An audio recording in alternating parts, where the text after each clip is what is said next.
Hello and welcome to a special edition of the Big Rican on Sports podcast. I am your host, I am the Big Rican, and it's April 23rd, 2020, which can only mean one thing. Round 1, 2020 NFL Draft. We got the intro on TV. We got a special guest tonight. It's our first live hit on YouTube ever. So I want to thank everybody who ends up showing up for coming in, but we got a special guest tonight. I'm going to bring him in right now. We've seen him on our show before, Frank from the Clubhouse Sports podcast. Frank, we've done 2 mock drafts together. We have discussed the draft on Twitter together, and here we are in round 1. Thank you for coming out tonight. I really appreciate it. Of course. Thank you for having me on. No problem.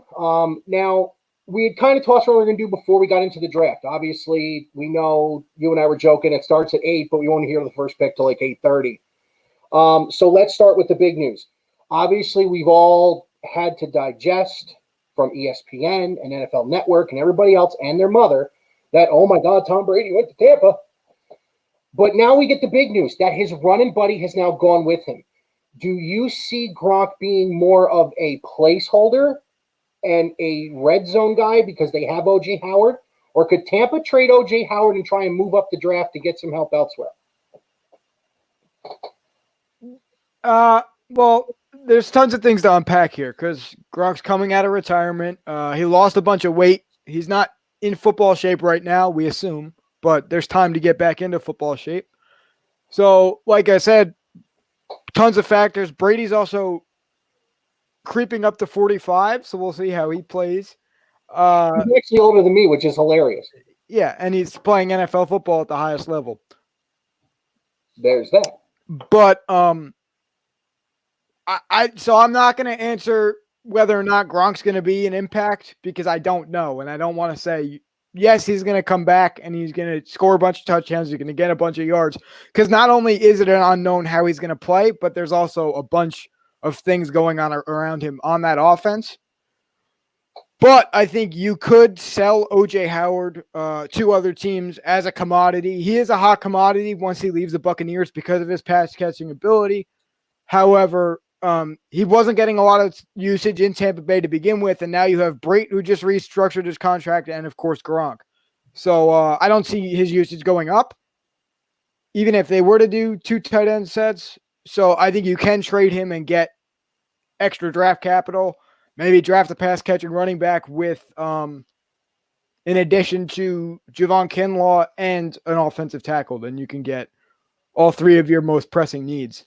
And possibly a cornerback as well, depending on how it falls. Well, yeah, because we all know Brady's got a 2-year deal. I don't see him playing beyond that 2-year deal. I don't care how much he seems to think he can, because as I sit here at 41 years old, my back hurts. As you get older, stuff starts to fall apart. It's not about the TB12 anymore. He is getting older. We also saw his arm isn't as good as it used to be last year. So will the extra weapons turn Brady into what he was 5 years ago? Probably not. But I think he'll have a good year. I think the Tampa Bay Buccaneers might be the favorite in the NFC South, even with Drew Brees back on that deal. Although adding Emmanuel Sanders now makes New Orleans that much more filthy. And I think we also have to see what the Falcons do tonight and tomorrow. Because they have that offense, and the offensive line needs some retooling. But obviously you have Matt Ryan, you have Todd Gurley, you have Julio Jones and Calvin Ridley. So it depends what they do on defense, if they can get some pressure off the edge as well as secondary help. I think they're a couple years away, but they're also a player in that division. Well, when we did the mock draft with Sonny, I went edge on them because they do need to. First of all, that's been their Achilles heel. They haven't recovered defensively since they blew the lead to the Patriots in the Super Bowl. But yeah, they have to go defense. I don't know about secondary. I think there's enough dudes that you can get later in the draft. I don't think Arnett's going to go in the first round, although I'd love to see it. As I mentioned before, I have 2 of my first-round Buckeye brethren in the background. 2006, Nick Mangold played his entire career for the New York Jets. And, of course, from Nordonia – nope, that's the wrong one. From Nordonia to Ohio State, to the Cleveland Browns first-round pick Denzel Ward, all-pro cornerback. Well, Roger's doing the COVID-19 intro with all the pictures of the first responders who, if anybody listens or sees this that is a first responder, thank you. You guys are doing a lot more than what could ever have been expected of you. But, yeah, I mean, this night could be crazy. I know I mentioned we were talking before. The mock draft that the NFL did for this was an absolute cluster. And I know McAfee and Rich Eisen, they were having a blast with it. This is going to be interesting, man. This is the most excited I've been for a draft in I don't know how long. I don't think ever. Maybe the Pennington draft, and that's 20-some years ago. Yeah, agreed. I'm a big draft guy. We know you've heard me talk about all the players and their strengths and their weaknesses, so I'm doing a lot of work on it anyway. But there's nothing else going on, so that's a piece of it. But I am getting sick and tired of talking about these players. I'm going to be completely honest with you. So I just want to sit back and react and give a couple more takes as we go. But I'm just going to enjoy this. I think it's going to be an enjoyable night. So anybody watching the live stream out there, it's still on a 0. My family promised me they'd be on here. Now I'm at. Hopefully we get some comments tonight. I hope that people throw absolute monkey wrenches in here. I really do. Because it's already going to be a pretty long night, but this could be something epic if someone does something crazy. Yeah. All righty. Come on, Roger. We understand you want people to boo you, but stop talking. He's still running his mouth. And now some dude is playing the piano. Oh, it's Harry Connick Jr. That's a pass. That's my guy. All right. So I saw him in concert years ago. Yeah, so what I wanted to ask you was the Simmons thing. Okay. You want to delve more into how you would feel about Simmons going to the Browns? It depends what they do outside of that. If they trade, like I had mentioned and we'd seen on Twitter today, Andrew Berry has been after the Redskins for Trent Williams. Of course, Williams has had a very rough time in Washington. He basically didn't pass a physical because he said his helmet was too tight. Weirdest thing I ever heard. But he's still an all-pro offensive lineman. He still could go to a Pro Bowl, and he still fits the need, especially with Jack Conklin now on the right-hand side of the line. If my buddy Nick is actually watching the stream. He just sent me a text. So if the Browns make the deal for Trent Williams, and I think it's going to take either the 41st pick or their first third-round pick to do it, they're going to be able to now draft Williams, and like I told you, I'd go out and sign Jadeveon Clowney, put him on the other end of the line.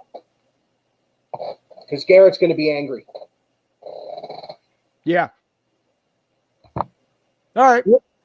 Yeah, my other question I had for you is you mentioned you trust Gettleman now. What is the pick that would make you untrust Gettleman tonight? I think any huge reach. I'd be even, welcome to Becton at 4. But if you're going to take like Isaiah Wilson or, Antoine Winfield and you're not going to trade down, then, I'm good with getting those guys in the second round. I'm good with even getting like a Cesar Ruiz if you want to trade down to 16. It's not ideal, with how it's supposed to play out. But again, it's the draft, and GMs obviously assess players differently than me or you do. So we'll see what happens. Yeah, this is definitely going to be an interesting one. Ruiz, of course, is the interior offensive lineman from that garbage school in that state up north. Sorry, I'm wearing the scarlet and gray. I can't say it. Fair enough. So, yeah, now we're back on another commercial. It's odd that the game that has an hour time limit takes 4 hours to play, and now the draft, which could be done in 2 hours, is going to take 4. There's no stage. There's no people. What? Come on. Yeah, I think it's the there's a lot of moving pieces, like I said before, so it might make it harder to make it go faster. That's true. And if it's as bad as they said it was on Monday, it may just be terrible from the get-go. Hey, as long as we get the pick somehow. I love a lot of these players in this draft. No, I know, and I've said it before. You break down film pretty well. I mean, it's the conversations you and I have had between the mock drafts we've done really the last 2 years has been it's really good. Thank you, but I'm not the only one doing that stuff. That's the No, I know, and your buddy who plays defensive back at your high school is really good too.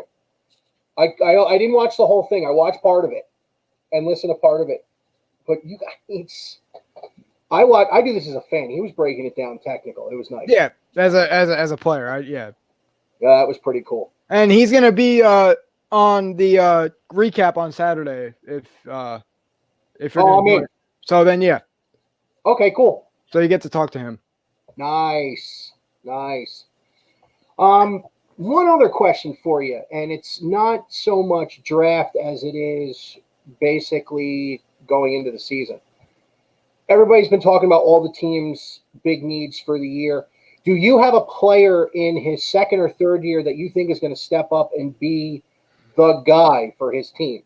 I hope Baker does that. I know you want Daniel Jones and Saquon to keep progressing. Is there another player in the NFL you see being able to do that this year? I think the first one that comes to mind is Devin White. Okay. He had a pretty good season on film last year. I'm not sure what the stats are off the top of my head, and I don't know if you remember, but I really, really loved him coming out of LSU. Yes, you did. I was really pressing for him to go to the Giants. It didn't happen. So it would be really great to see him continue his trajectory, I guess. Okay. We are still now the Pizza Hut commercial's on. What the? The Colts. Had to answer a football question for my dad. What do you ask? Where did Phillip Rivers end up? That's another interesting one. Do the Colts go quarterback in the first round? I can see them trading up for Love, yeah. And you think Jordan Love's the guy?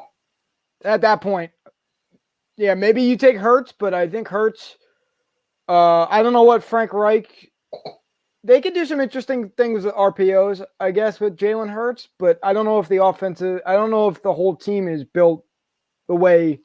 I guess it is because you have the speed with T.Y. Hilton. You have obviously one of the best offensive lines in the league, and you have a guy you could play off of. Not very as dynamic as maybe Saquon is, but Marlon Mack is serviceable, and you could play off of him with some RPO, some fun stuff with that. So maybe Jalen Hurts, but I think Jordan Love has a higher upside as a thrower of the football. Okay. So, yeah, I could see Jalen Hurts maybe on the Saints or the Patriots because you get to sit then with the Saints, see what the Patriots do with Jared Stidham. That is one of the things that I've been like going back and forth with is I know it's Belichick, but Jared Stidham, and I try not to do this with players. I'm usually very positive, but he doesn't look like an NFL quarterback. Neither did Matt Castle. Yeah, and neither did Daniel Jones before the. It's weird. All right, so Trey's got this giant wall. Are you watching the ESPN feed? No, my stream I can't get it without the. I'm doing the draftathon. I had the draftathon thing up. Okay. And that wasn't a normal stream, so I didn't want to watch it. And then you have to sign in with a TV provider to get it on the internet. Gotcha. So it's not really working. So you're my source actually for. Gotcha. Well, I'm going to turn the volume on every time a pick goes on. Okay. So he looks like he's got this wall here, and in one side you got the AFC teams, the other side you got the NFC teams. Obviously, we have AFC at the top of the draft. We all know who's going. But now there's a bunch of Bengal fans, and they look crazy. I want to hear this. It would be the third straight year that the Heisman Trophy winner was taken. He's just talking about Burrow. Who was the other one? The other person you're forgetting in Indianapolis is if he's not if he's healthy, is Brissett, but I was going to say Paris Campbell, who is an absolute speed burner, Oh, And, if they take a Jalen Hurts with the RPO, you have the pop passes, you have the jet sweeps, you have this, that. That dude can just straight out fly. Roger's talking again. Let's see what he's got to say here. Sharing that special moment with a player when he was selected is a big highlight for me. Oh, he's talking about hugging the players. But I sure will. And when Danny Shelton tried to kill him. To have fun virtually. Second, I will miss the interaction I have with our fans over these. We'll boo you, Roger. I promise you. We will boo you.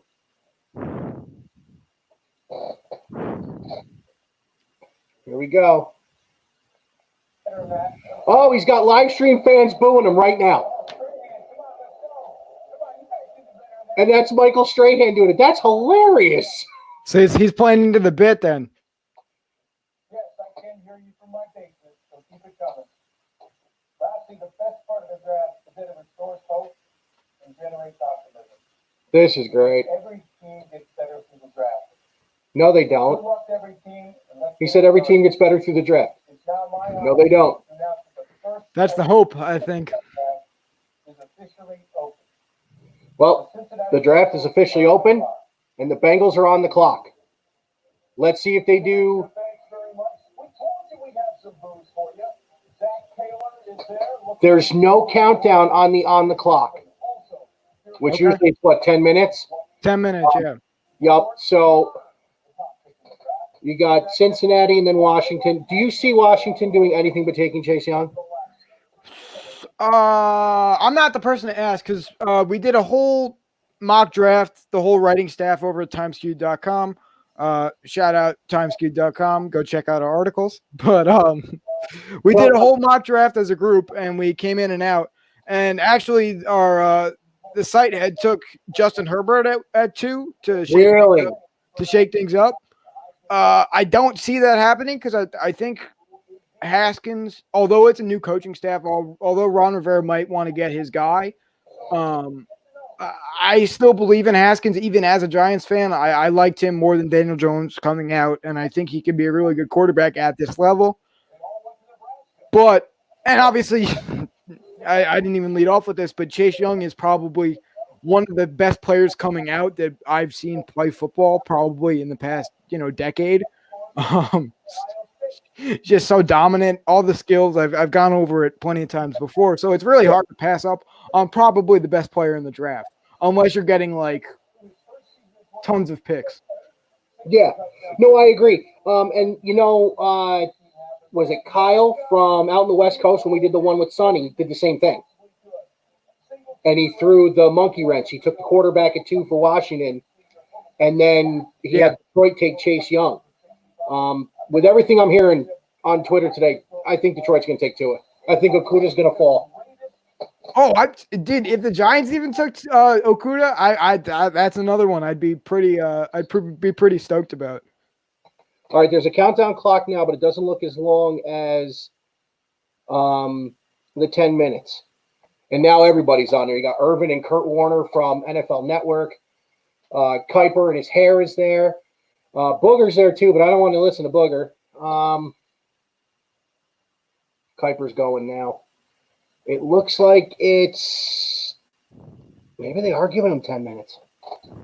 Holy cow, what they won't do for TV. You think we're going to start the season on time? That's another question. I'm a guy that likes to use the podcast platform to use to tell you what I see, not what I think. That's why I do all the film stuff. But if I was a betting man, I'd say with everything going on, no, honestly. And that's not because I don't think that September is going to be, but you don't know how this virus is going to work. You don't know how the ramification, when we do go back to whatever normal life is going to be, you don't know what the group atmosphere is going to turn out to be. I can't see without a vaccine, and the vaccine's not coming by at least until next spring, probably longer. I don't see people conjoining in 50,000 seat stadiums.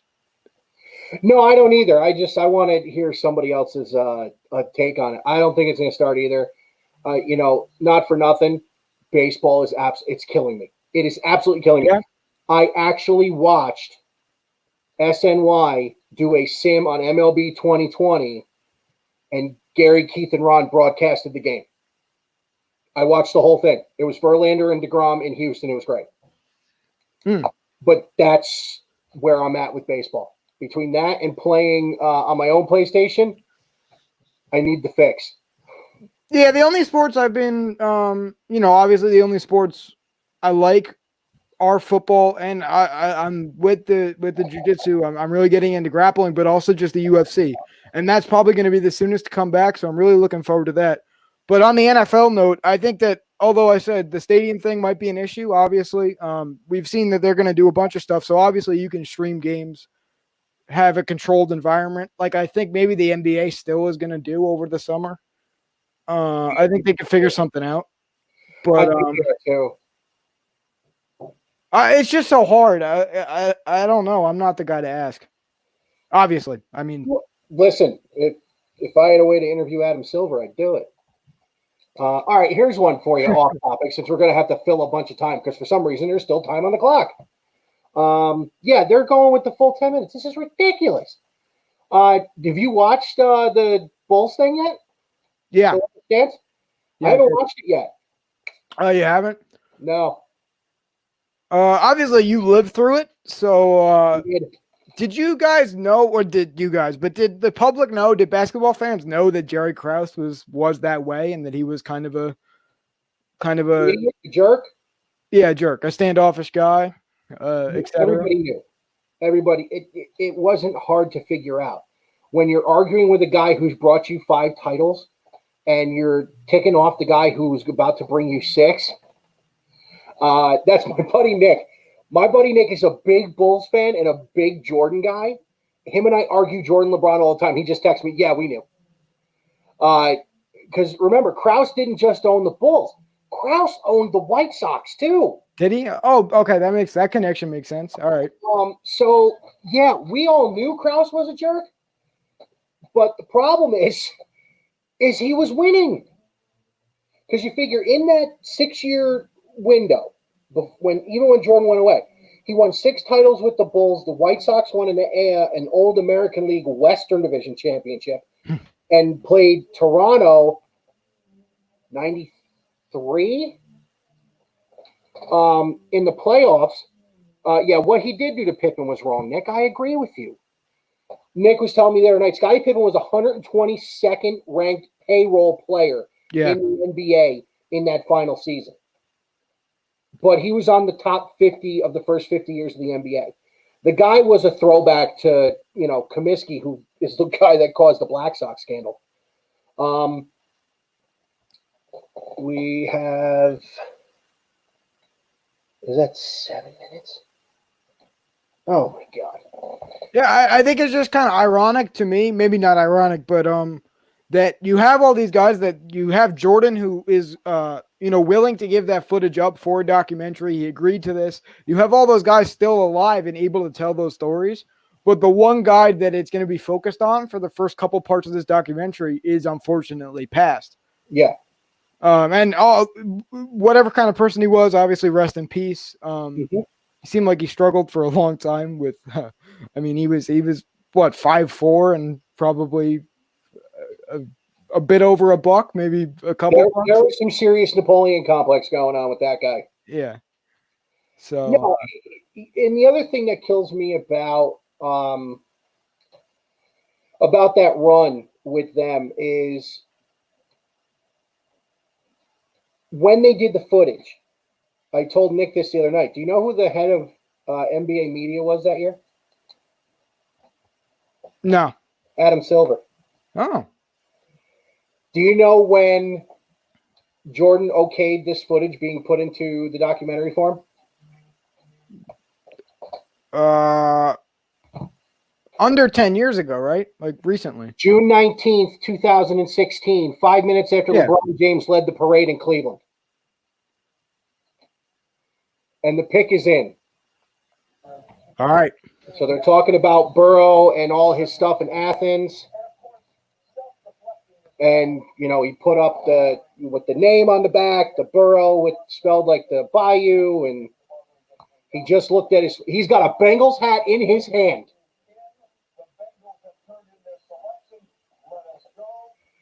This is as bad as the Stafford and what's his name years.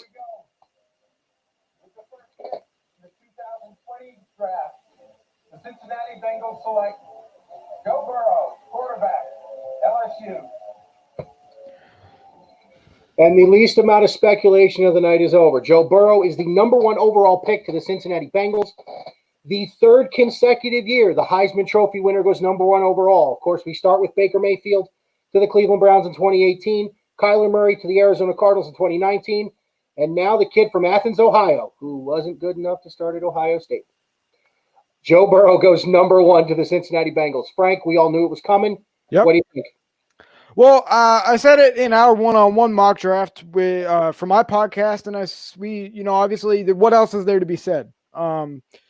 He is the consensus number 1 pick, and he is the realistic number 1 pick, as we've seen. I don't know where I was going with that, but although he was the best player in college football, 60 touchdowns, a gazillion yards, et cetera, my thing with college players and draft prospects is you don't want to look at. Obviously, there's instances where you do, but you don't really want to look at the stats, and you want to look at the film. Yes, and he was great on film too. I mean, there's nothing to be debated except for maybe the arm strength, but his accuracy, his poise, his size is all very NFL level. Mm-hmm. And I think the Bengals can build something. And I told you this when we did the mock draft. The Bengals can build something really fun. They have enough draft capital to build this offensive line this draft, next draft, and the draft after that, however long they want to go. If you want to grab Cesar Ruiz with number 33 or trade up if you have to, because I think his draft stock is rising.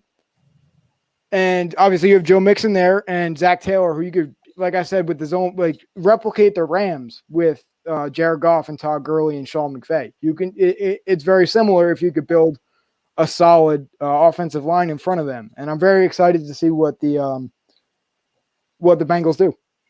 Yeah, there's really not much to build off what you said. I agree with you with the film. I think I mentioned this in our mock draft that you and I did. He reminds me of a more athletic Chad Pennington. His arm is not going to wow you, but there is a reason he's as good as he is, and he can put the ball wherever he needs to when he needs to. He's got a little bit more he can reach back for if he absolutely needs it, but listen, this kid was a slam dunk. As I said before, he's an Ohio boy. When Trubisky came out, there was a part of me that hoped that the Browns would draft Trubisky. Thank God they didn't. But listen, you really can't go wrong with this kid. I think he's going to be really good. I don't know if he's ever going to be as dominant as he was at LSU at the next level. But I don't really think he needs to be. If Cincinnati actually builds this thing right, they can build the weapons. They already have A.J. Green. They already have Mixon, like you talked about.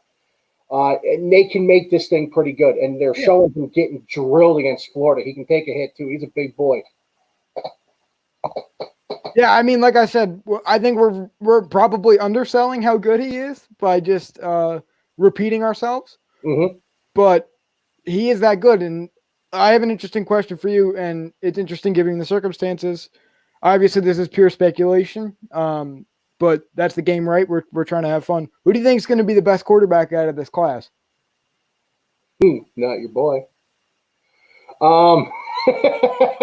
Not Tua. I can start there. I believe he will be third. Honestly, if I had to guess, Herbert, because he's just too prototypical. Right. Okay.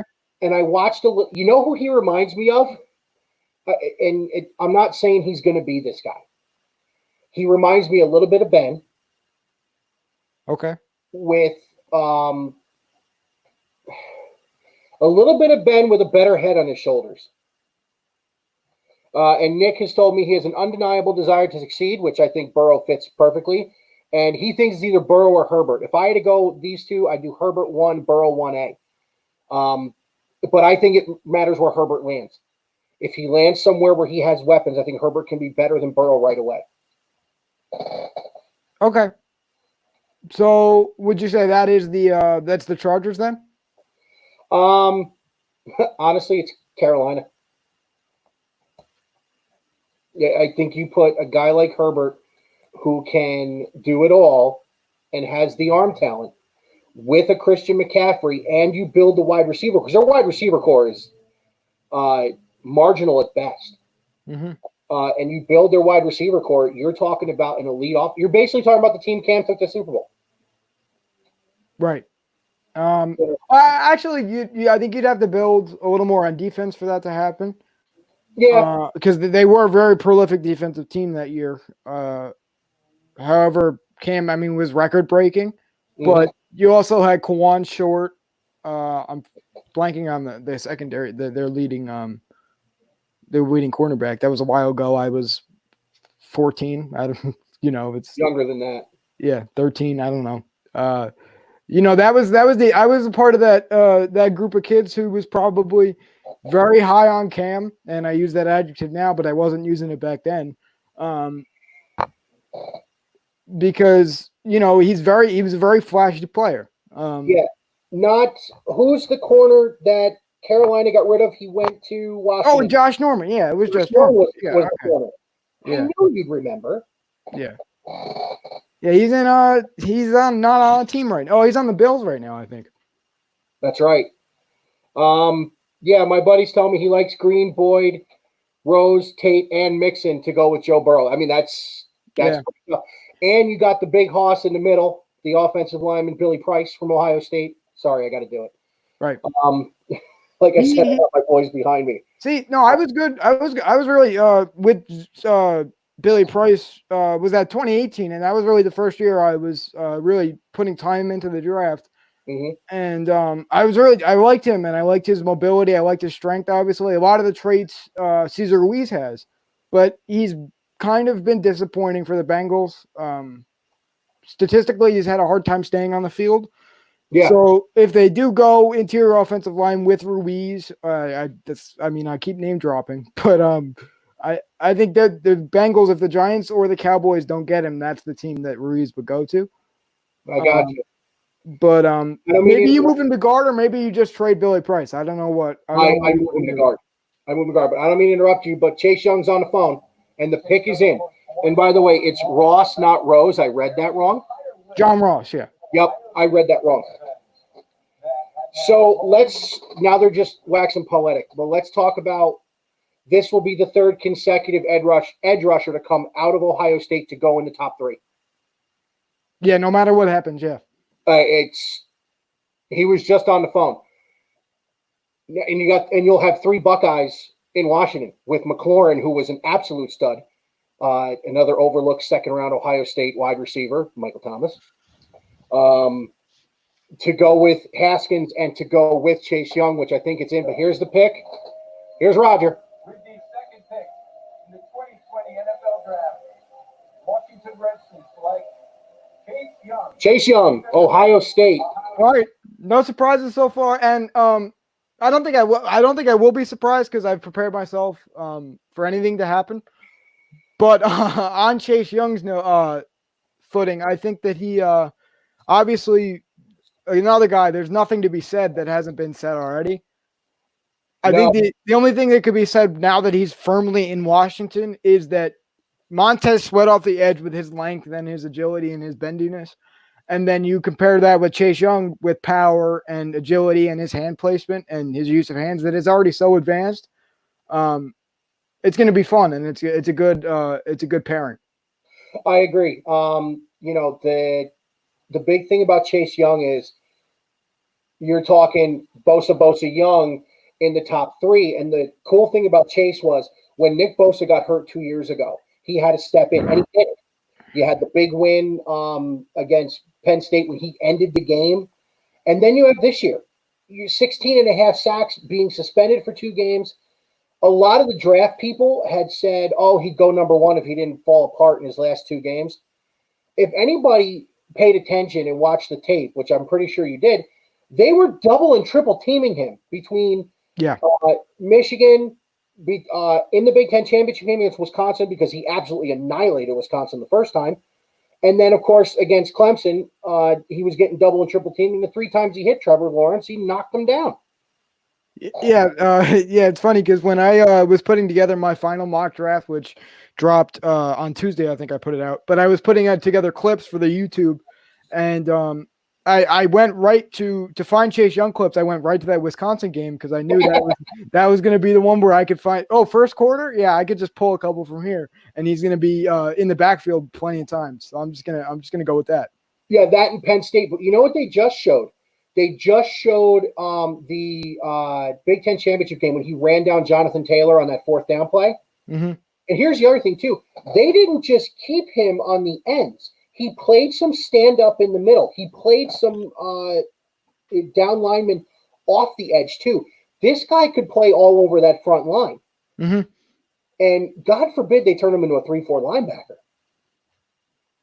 That could be right scary.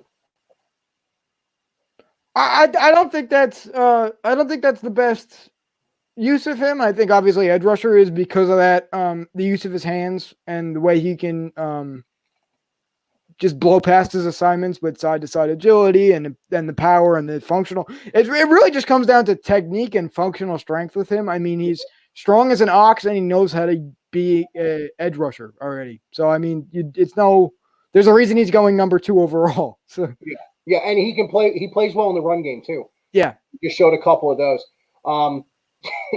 Could you imagine having to be the Buckeye offensive line going against him on one end and Bosa on the other in practice every day? Yeah, I know. It's not cool.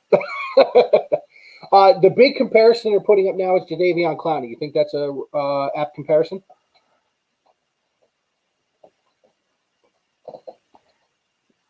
I think Chase Young's his own guy. I honestly think it's he's going to be in 10 years. He's going to be the guy that you're comparing edge rushers in 2027 to edge rushers in 2020 and 2030.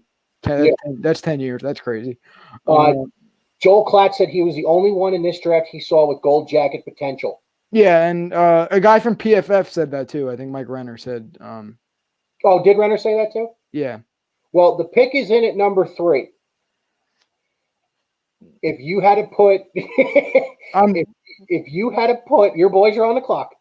If you had to put money on it, are they going chalk or are they going quarterback? I think Okuda. I think Okuda. Yeah. And that's the second time in 3 years 2 Ohio State players go in the top 3. I'm just waiting for bated breath at the Giants. I think that's going to be the first surprise. Don't forget. I said I'm not going to be surprised, but they have so many options. It's like Matt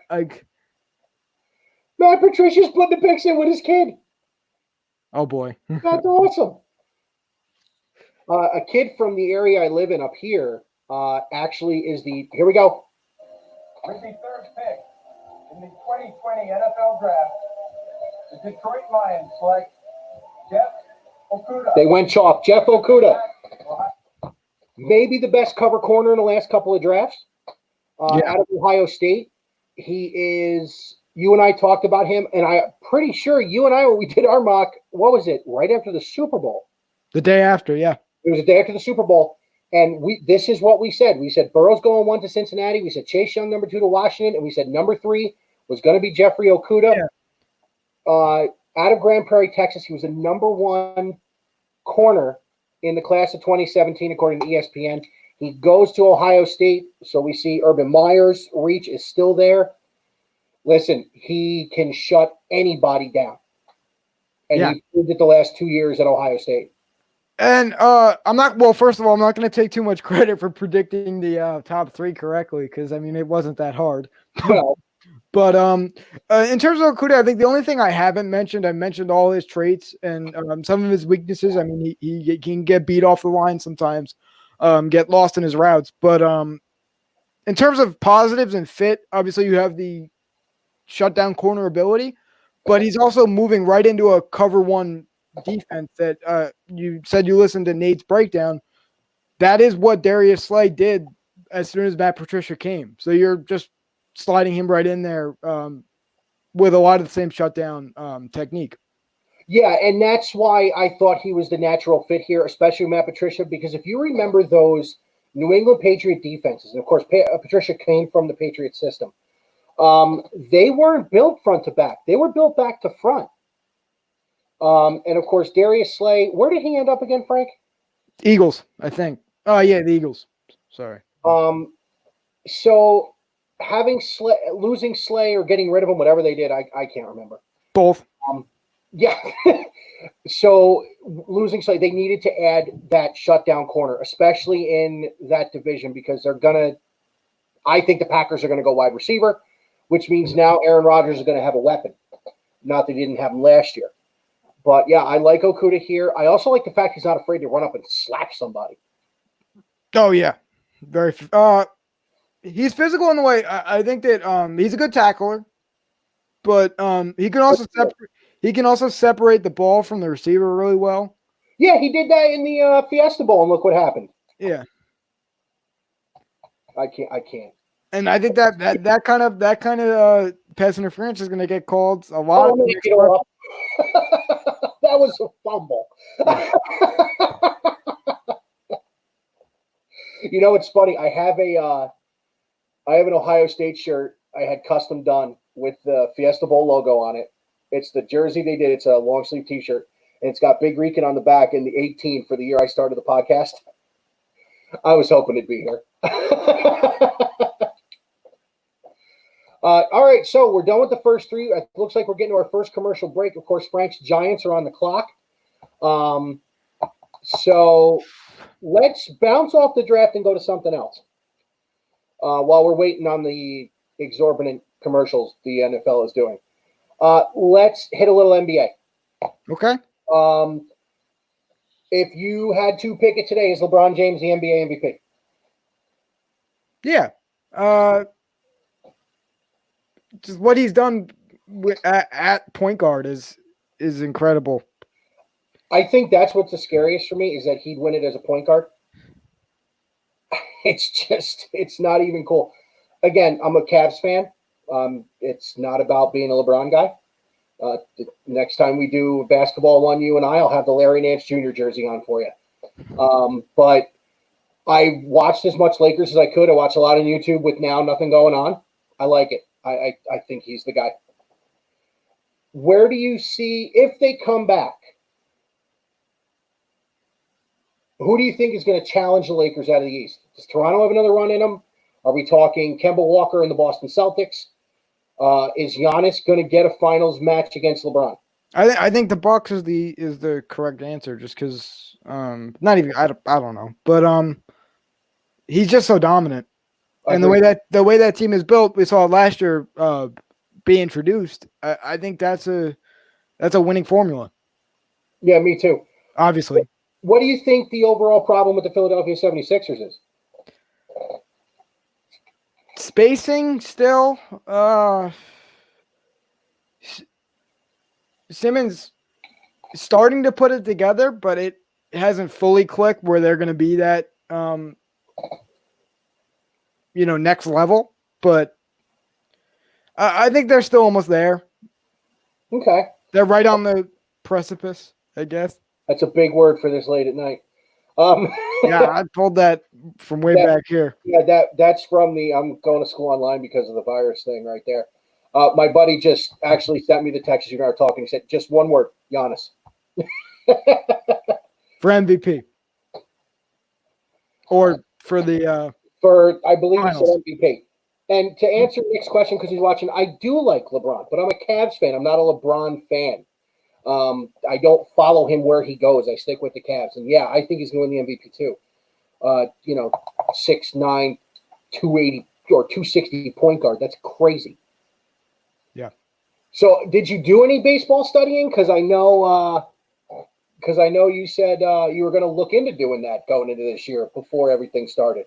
No, I'm delegating. I'm having I had a guest on to complete. I just sat back and listened about baseball pretty much. And then now if the season does start its way back, I'm going to have, obviously we brought Nate in for the DB breakdowns, and I have another set of friends that are more versed in baseball that I'm going to have do a couple episodes a month probably. You need baseball. All you got to do is call me, man. I am itching. I'll set you up with them because I don't know a lot about baseball. I'm not a big baseball guy. I'm surprised being from where you're from. You're in Yankee and Mets like Mecca. Yeah, I know. It's not. I don't have an no. It's not unorthodox. I love the NFL, and then I took up jujitsu, and I love grappling because of that. I watched some wrestling as well, amateur wrestling, not WWE. Although all respect to those guys, still. Yeah, But and then the UFC as well. Those are the three sports for me. And basketball here and there, I was able to pull together some words on a couple of your questions. listen, one of my favorite shows I've done. I have two of them. And the favorite solo show I've done is I did a David Wright retrospective when he announced his retirement, which people asked me how much research did I do, and I said I didn't. I knew it. And your pick is in, by the way. All right, let's see. So, and then the basketball one you and I did when we broke down free agency last summer for like an hour and a half. Mm-hmm. That was a blast, man. And you knew your stuff. You broke down the draft there too. Don't sell yourself short in the NBA. You do pretty good for that one. I'm surprised you did as good as I did. Thank you. I just haven't been watching a lot this year. That's all. I started watching the Cavs more once we got to late December. And I can just tell, I told you this over the summer. I absolutely love the match of Darius Garland and Colin Sexton. I love it. You got Sexton who plays at a frenetic pace, and you have Garland who almost looks like he slows the game down for Sexton. And my buddy thinks you're going offensive tackle. I think with reports, I'd agree with him. I agree with you, Nick. But I still want Simmons. And if you're gonna take Wirfs here, I'm on board. The only guy I don't want, and Wills too. The only guy I don't want to take is Thomas. I think you should trade down here because if this is gonna be the pick, if that's the announce, a trade down for Thomas, just because he has a high floor but a low ceiling, and then Becton the opposite, low floor, high ceiling. So yeah, you have to trade down for those guys. Wirfs and Wills are the most complete, the most athletic, and the most technical. Well, it's time, Frank. Here we go. The hog mollies, the big guys up front. Isaiah They think they're going up front. Davos Mooney has called him a beautiful football player. What will the Giants do? The pick is in. Let's go to the committee. With the fourth pick in the 2020 NFL Draft, the New York Giants select Andrew Thomas. Andrew Thomas, Georgia. who I mocked to the Browns at 10. The Browns aren't trading for Trent Williams. They're going to take Mackie Becton. Mm-hmm.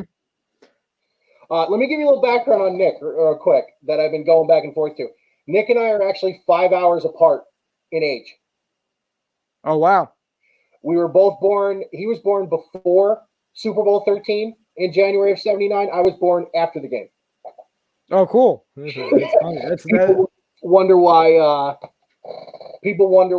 him and I are the way we are with this stuff. But yeah, let me talk to the Giant fan. You went Andrew Thomas out of Georgia. What do you think? So let me say this first. I'm not mad because although I do love the Giants, I love football. It's the NFL. It's not, anything too serious. So I'm not going to come on here and be like, fuck that. So I'm happy with the pick. It's not a reach. I'm not going to come out here and say it's a reach. I just think, and we'll talk about it on Saturday once I gather my thoughts more. But my thoughts are pretty clear with this. Wirfs and Wills are better. Andrew Thomas, third on my in terms of offensive alignment for me. What does my opinion matter? I'm just doing this for fun. But yeah, I'm not opposed to it. I think Andrew Thomas, he's good. I like his mobility and I like his size and his power. But I think if what Jason Garrett is planning on doing, and it depends on this might dead that speculation. But if we go Cesar Ruiz, there's another name drop. In the second round, late first, if we want to trade back in, Jason Garrett has a history of zone blocking. We might do that. And I think that Andrew Thomas is not proficient in that aspect of football. Mm-hmm. But he's mobile enough, and he's good enough in open space that can be coached. I think he has the traits to coach that. I agree with you. I'll be honest with you here. I think they took Thomas because I think Thomas was the better run blocker of the three. Yeah. And they are going to be a Saquon Barkley led offense. And here's the funny thing. You ready for this? Did you see? Were you able to see the comment I put up? Yes. That's my sister. And Nick just said, yeah, they're going to screw it up. Do you see the faith we have in the Cleveland Browns, Frank? I wouldn't have too much faith either at this point. I mean, I don't know. I don't think they're going to screw it up. I think the next pick is going to be an absolute insane asylum because you're going to watch my head explode. Miami's on the clock. I think we all know where we're going. If they don't go here, I will be shocked, and I can guarantee you my phone is about to explode if they take who I think they're taking. If this has been tanked for Tua, I'm going to go crazy. You've heard me say it. I'm going to go crazy. Nick's going to blow my phone up because Nick's with you. He thinks Tua is the second coming. So we'll see what happens. Oh, there he is. Whole family. That's cool. And it's his brother that's playing quarterback at Alabama too, right? Yeah. Wouldn't that be bad if they're in Alabama. Okay. Wouldn't that be bad if the brother's better than Tua? And the brother's right-handed, so there's that. Oh, all right. No hitch, I don't think. I was just rewatching that the other day too, and we were talking about the hitch with Boomer Esiason and Tebow and what have you. I remember. No, I love Tua just because obviously there's the hips, which is a concern, and there is the hitch. So there's a little alliteration there, but in terms of his positives, I think his positives outweigh the negatives, and we talked about it. But the way he reads defenses, he'll throw to where you're not, which I think is really impressive. I agree. And he can see you coming across, and all those mental processes of going through your progressions. Something Jalen Hurts can't do. He'll throw to where you are, and he'll really wait. And he's not as good at that. No. And then the arm strength too. He is a pro level arm. Oh no! Listen. The tangibles, I agree with you. But like I've said before, my only thing, and the pick's in, the only thing I can say about that is who did he do it against? And Nick just said, I love Tua. Tua's biggest thing is that if you have a good interior pass rush, you can get him off his mark and get him off his game pretty quick. He thinks he's more elusive than he actually is. A lot of people have compared him to Russell Wilson. No, I think he's a better comparison as far as mobility to a Drew Brees. When Brees came out of Purdue. But let's see what happens. Louis Riddick's on there right now, giving his opinion. He's one of the few guys on ESPN I actually like.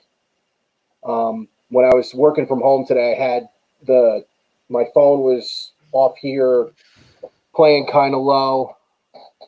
My sister says, "Good job." By the way, she's hopping off. She's got to do dinner and stuff. But anyways, let's see what happens. I don't know, but if the Dolphins have enough draft capital to build him a line and build him an offense, so maybe Tua is the guy. Who knows? But they got the 7-pack, as I'll call it. Across the top, it's Trey Wingo, Kuiper, Louis Riddick, and Booger. On the bottom, it's some dude. I have no idea who he is. He's definitely a reporter. Kurt Warner and Michael Irvin. So, listen, they've got how many Super Bowl rings on that screen? They've got how many All-Pros on that screen? They know it. And Kuiper, of course, him and that head of hair, that's all he does is the draft. Yeah. Okay, guys, the pick is in. Can we just find out who it is, please? There we go. We're hearing it now. The pick is in. Let's go to the commissioner and see what happens. With the 5th pick in the 2020 NFL Draft, Can you hear it? the Miami Dolphins select Tua Tagovailoa, quarterback, Alabama. Well, There it is. means for the first time since Kellen Moore, who is now the Cowboys offensive coordinator, threw a pass, we're going to have a left-hander who's going to throw a pass in the NFL, provided, of course, that Tua is healthy and ready to go when the season starts. But it's not just about the practice. So anybody who's listening to the podcast, I got to do a little housekeeping here. It's going to be a little broken up. You can only go for an hour on Anchor before they tell you to do a different segment. So we're just about to that hour now. And as we just heard, the Miami Dolphins strategy of tank for Tua has come to fruition. Tua Tagovailoa goes number 5 overall to the Miami Dolphins. Let's say it right now. He is not the second coming of Dan Marino. He's not. Do I think he will be a very good pro? Yes, I do. I really do think he'll be a good pro. As I've told Nick and I've told you, my issue with Tua was never his talent. It was never his ability. It was always the hype after a game in which he played a half and the other team didn't prepare for him. His numbers against top 30 defenses in his full season as a starter, the year he finished second in the Heisman, were marginal at best. He had a barely above 50% completion percentage. It was, I think, a 4 touchdown to interceptions split, and his average yards per game were down 150 yards from against better competition.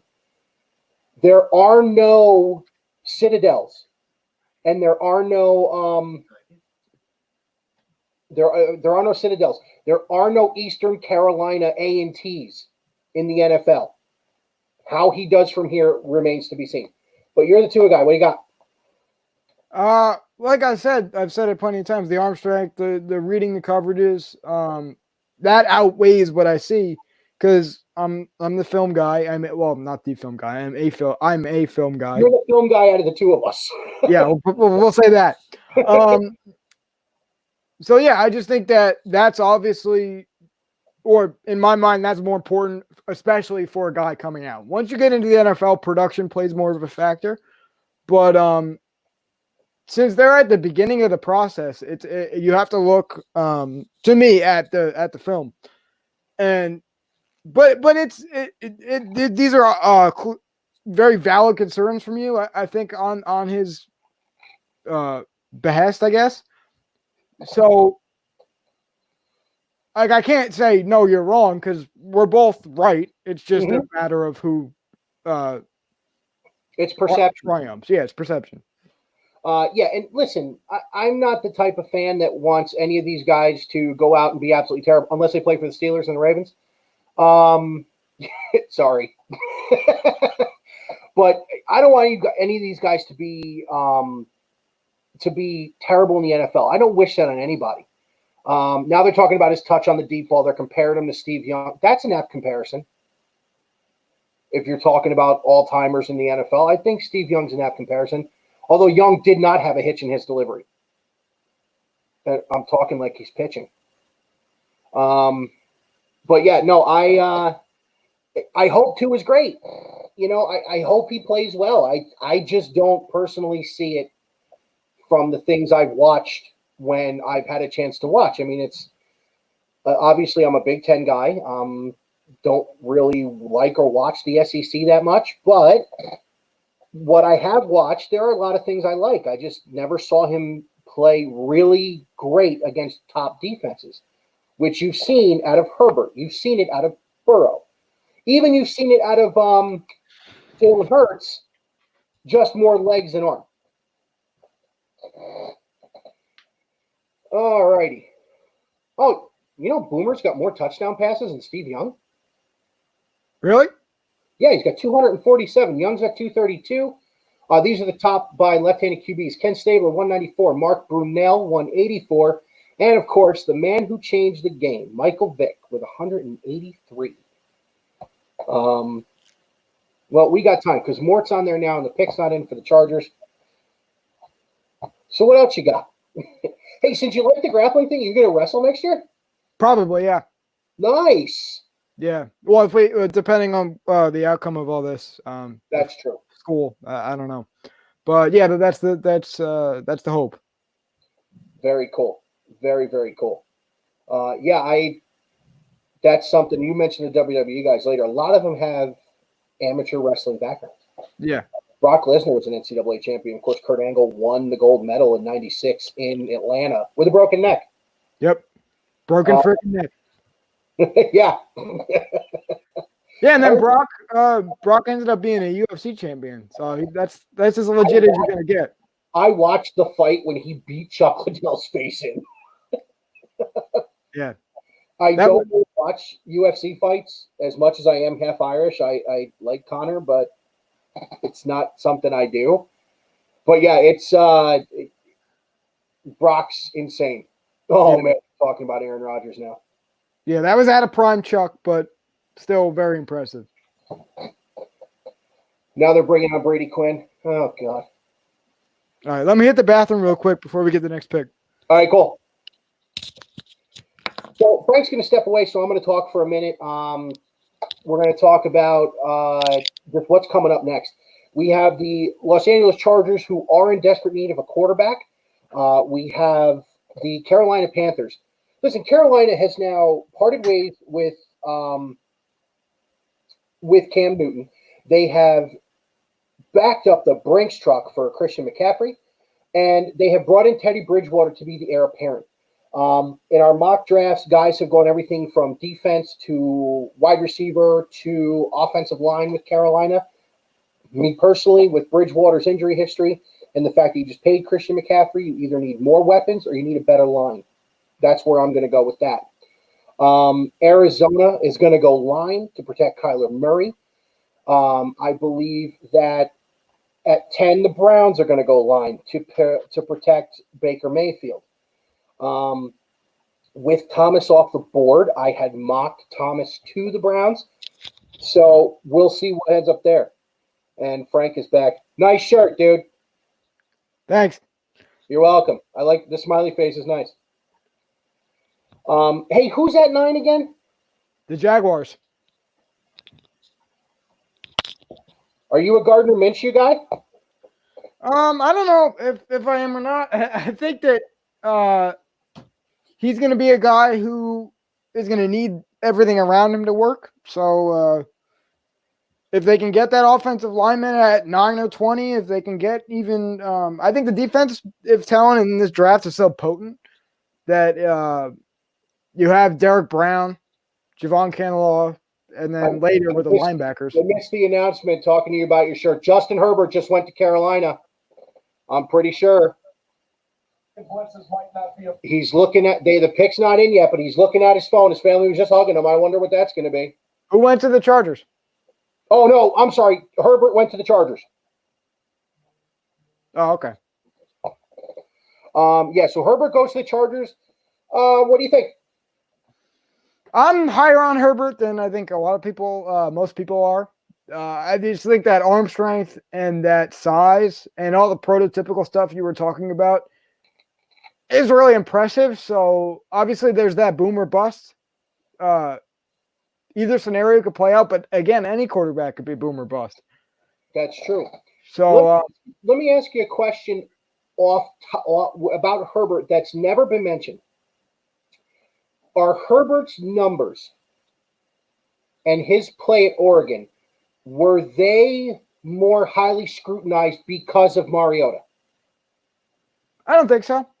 Okay. It's fair. Two different quarterbacks. Yeah, I see. I liked Mariota. Of course, my most recent national championship came at Mariota's expense. But I don't know. It's because Oregon changed their offense when Herbert became the starter, and they got rid of the Chip Kelly run 900 plays in 30 seconds type of offense. But I just love this kid's arm. They're showing some highlights now. He's decently mobile. He throws well on the run. That's a dime to the sideline they just showed. He's good with the rush in his face. He can take the hit because of his size. It's somebody that the Chargers, who need to build a fan base in LA around, can do. Yeah, that's another point that I think that a lot of people bring up about the draw and the marketing for the team.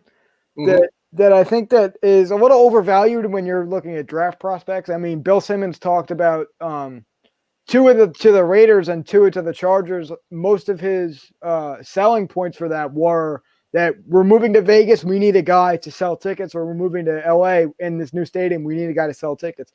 And I think that's like, it's important, obviously. I think it's more important than I'm probably saying it is, but it's not that important in terms of grabbing a guy, because is Tua really going to get butts in seats, or would Brady have gotten butts in seats? So Brady it's like, would have gotten butts in seats. yeah, Not in the first, but Tua not in the first year.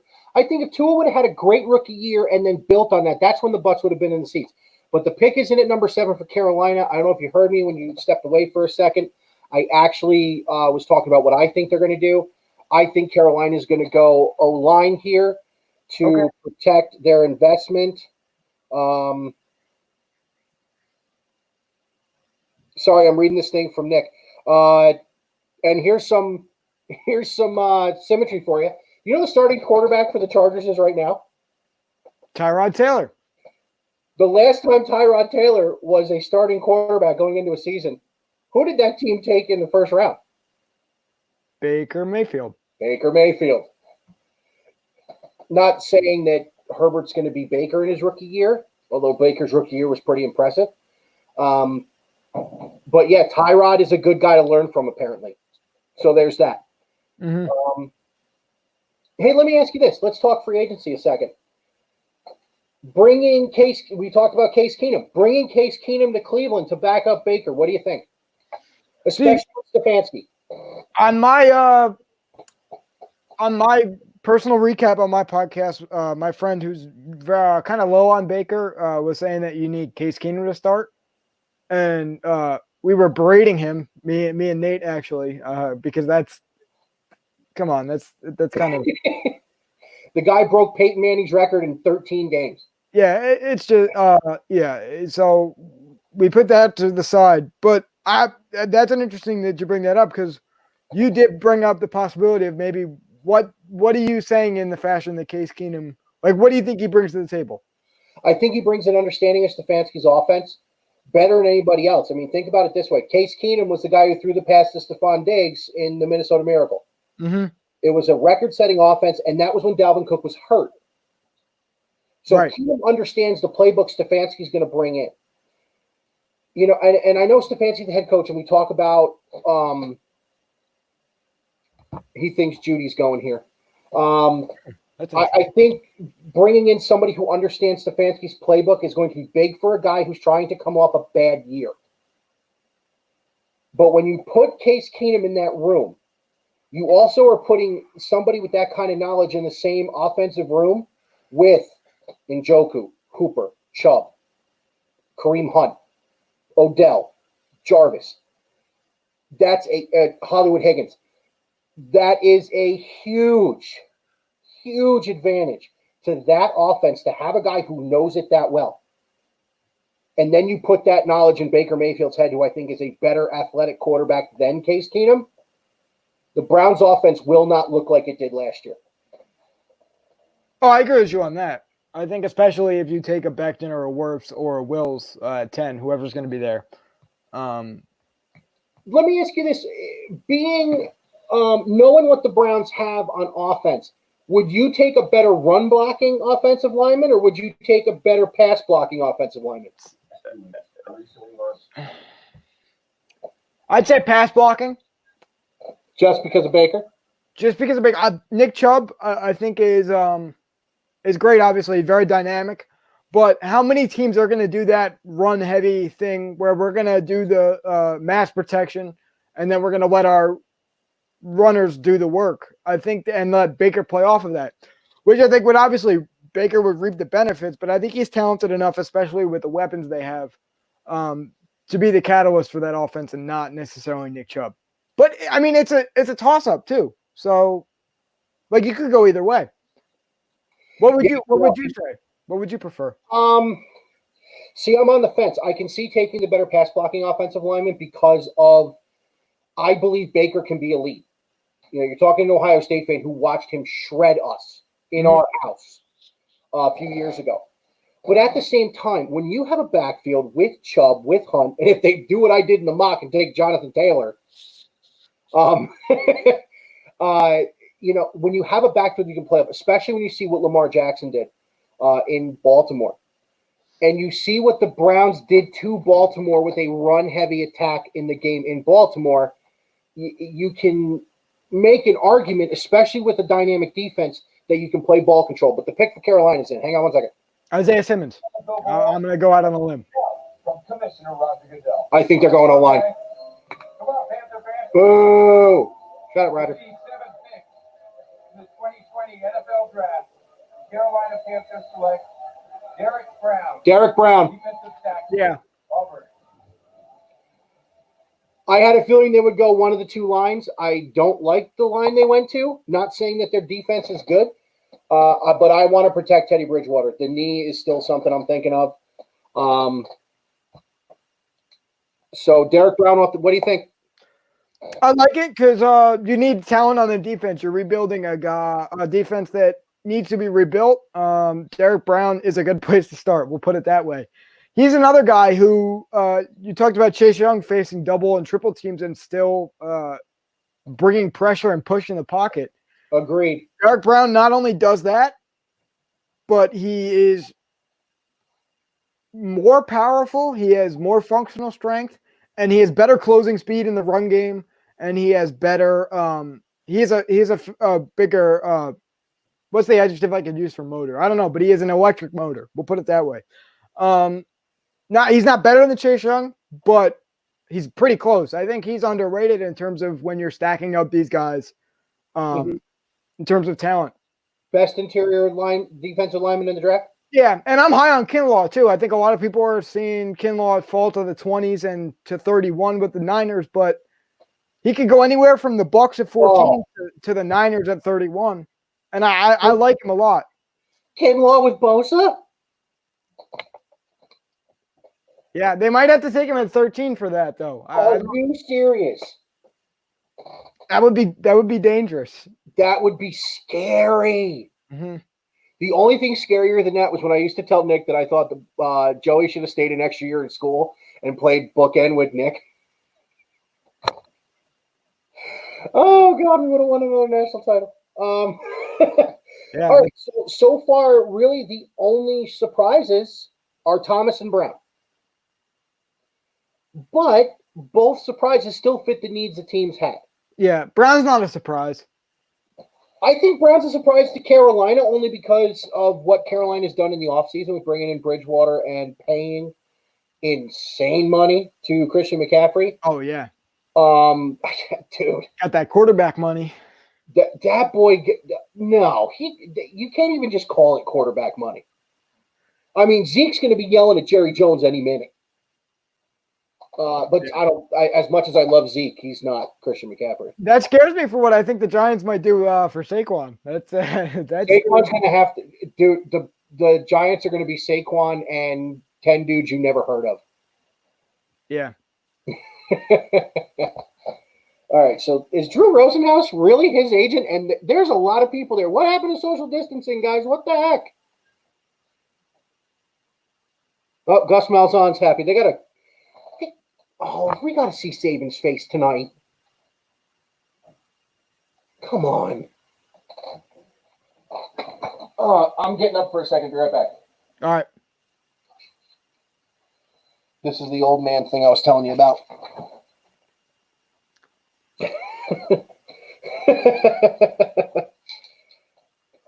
Yeah, when you and I did the mock, we talked about Derek Brown. I had mentioned I watched part of the Iron Bowl, and Saban knew who was going to be coming for. Who was the quarterback behind Tua? Or who cares? Some Mac Jones, I think. That's it. I pulled that out of the back of the cerebellum as well. Yes, wow, you're using big words. All right, here we go. Cliff Kingsbury looks like a college coach the way he's sitting there right now. You think Atlanta trades up here? No, I think they're taking the pick. Here we go. Meanwhile, the pick is in for the Arizona Cardinals. Let's check it out. All right, let's go. With the 8th pick in the 2020 NFL Can you hear this? Draft, the Arizona Cardinals select Isaiah Simmons, linebacker, Clemson. So there's a surprise. I thought for sure they were going offensive line. Yeah, but with Simmons on the board, it's like, can you go wrong? Is it wrong to say part of me wanted him at 10? Oh no, you were that close, 2 picks away. You were that. I know, and he would have gone to Jacksonville. Yeah. For sure. If I'm Jacksonville, I might trade this pick. Unless you're going to go offensive line. Yeah. Yeah, I agree. I think there is some, in my eyes, some you can make the case for Kinlaw there. Okay. But also, Tristan Wirfs and Jedrick Wills are still on the board. So it's like. You think they go back-to-back at 9 and 10? Yeah. Dude, if the Browns, I mocked Tristan Wirfs to the Browns at 10 in my solo mock draft. And that was just the way the board fell. I was thinking I took the Giants Simmons, and then the next team, Wills, was the Cardinals, because I think that he just fits better with the Cardinals because of that athleticism, and he doesn't really have to protect long because of the style of the offense. But if Tristan Wirfs goes to the Browns in real life, that's your run blocker and your pass blocker in one. So I might almost want Becton more than I want Tristan Wirfs just because of the athleticism. Okay. Especially if with Chubb and Hunt, you can run some zone stuff. That's what he played. It's what he played in college. Louisville has been a zone team since Bridgewater was there. Mm-hmm. And Lamar took it to another level. They just showed the clip of Isaiah Simmons beating Travis Etienne in a foot race. Wow. Wow. That's all I got to say. That's just not even cool. Let's forecast ahead a couple of picks. Nick had mentioned this a minute ago. Jerry Jeudy to the Jets. Give Mono Sam a weapon.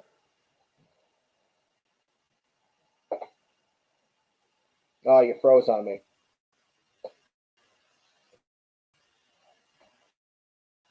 So it looks like Frank's having some technical difficulties on that. I like CD. Here you go. Oh, I like CD Lamb a little bit better for the Jets because I think he finishes better. Okay. But and also he's better in open space. Actually, no. Jeudy finishes better. I think he has a better catch radius just because of the athleticism. But CD Lamb, I think you give somebody a guy for Sam Darnold to throw over the middle, and he can also finish quite physically on the top of his routes. I think just because of the open space, I like CD Lamb a little bit better for the Jets, but you can't go. It's another position you can't go wrong. I mean, it's two very high-octane, skilled guys. So let me ask you this, though. With the loss of Robbie Anderson, who I think went to Carolina, right? Yep. Do you need a guy who can be a possession? I'm going to use this like this: a possession guy, or do you need someone to take the top off? I'd say both. So you think the Jets have to draft 2 wide receivers in this draft? No, because you're getting obviously with the Jets, they haven't had that guy that could take the top off in a really long time. Since it was with Rex Ryan, the kid went to the team up north, Braylon Edwards. Since Braylon Edwards, and then they brought in Santonio Holmes to be the possession guy. Yeah. So I mean, you're getting possession with Jeudy, as well as that burst and that agility and that speed that can take it to that house. So like Wirfs for the Browns, you're getting the best of both worlds. Okay. Just because of that athleticism, he can pretty much do anything. He's a really good route runner. So no, I'm not taking, I'm trying to think of like Justin Jefferson would be the closest thing to a possession receiver in this draft. No, I'm not going to take him at 12 with Jeudy and Ruggs even and CD Lamb on the board. And even Justin Jefferson, it's like. Yeah. When we talk on Saturday night, there's going to be so much to go over. Yeah. Because I know I did this in the second round with Sonny the other day. I think KJ Hill is going to be a great pro, the wideout from Ohio State. You have guys that can be under the radar from those two teams. As much as I can't stand the guy, KJ Hamler is gonna be that kind of wide receiver. He's not the speed burner, toss it up, I'll run and catch it type guy, but he'll catch a ball in traffic and he'll get a first down when you need it. I love Austin Mack coming out of Ohio State, another guy with firm hands, not firm hands, with good hands, good footwork. This is so much fun. Is this one of the deeper drafts since you started doing this that you've seen? The deepest. Is it? It's the best. Yeah. It's see, and I'm gonna touch on it on Saturday. And I don't know if you can tell this, but if you were to create a spectrum as to how I look at prospects, especially with this draft, I'm definitely leaning more positive than negative. Mm-hmm. I like all these guys a lot, and they all have cons, but they all have really high pros. So yeah, it's the deepest draft, and not all these guys are going to be stars. I would like to say that they will be, but there's going to be some hits and there's going to be some misses. That's every draft. Yeah, that's what I'm saying. It's impossible for 32 guys to be, especially since, and we haven't seen it thus far. There hasn't been like I'm going to take, I'm going to take J.K. Dobbins with the 10th pick. It hasn't been like a. Well, yeah, because we had the Farrell pick last year, which was an absolute reach. Yeah, and even Daniel Jones, and we'll say this, Daniel Jones, I liked him coming out of college. Not at number 6. But not at number 6. And I love him even more now. I think he's going to be the Giants franchise quarterback for sure. And I'm on board. I'm completely on board. Go Daniel Jones. I'm getting the jersey. I'm having a parade for him. I think he's going to be great. But at the time, it was a reach. And there's nothing. At the time, we all thought you were going to cry. Yeah, and I think at the time also I was probably I invested more of my energy into the Giants. I think now it's more like I love the Giants, like I said before, but football is football. It's not like gotcha. So the Jags pick is in. It has to be offensive line, right? I would think. I mean, if they're in love with the mustache, where do you go? What if Jordan Love is picked here? Yeah, that's what I was just going to say. And we were just talking about the surprises and the reaches. I'm sensing it, and I'm not a big guy like the crystal ball, and I'm sensing all that. But I got you. Here we go. It's a possibility. It is a possibility. At number 9, let's go to the commissioner. Give it up. With the 9th pick in the 2020 NFL Draft, Jacksonville Jaguars select T.J. Henderson, defensive back, Florida. Are you kidding me? No, I like that pick. I do. Really? Yeah. Because they clearly felt that you're not going to get him at 20. That's my immediate thought, is that. That's true.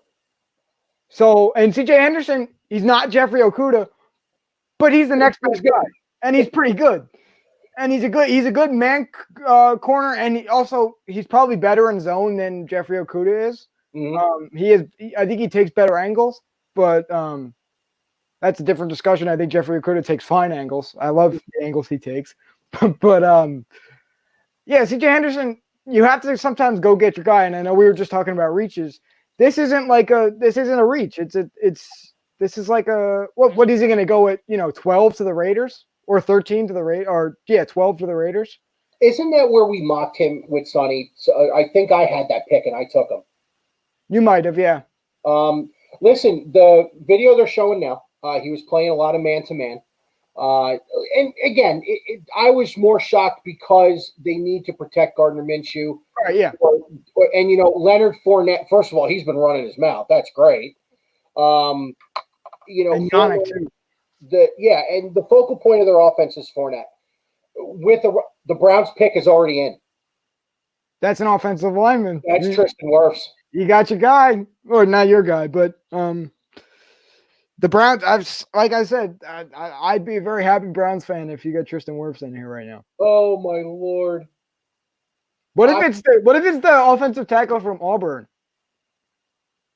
The African kid.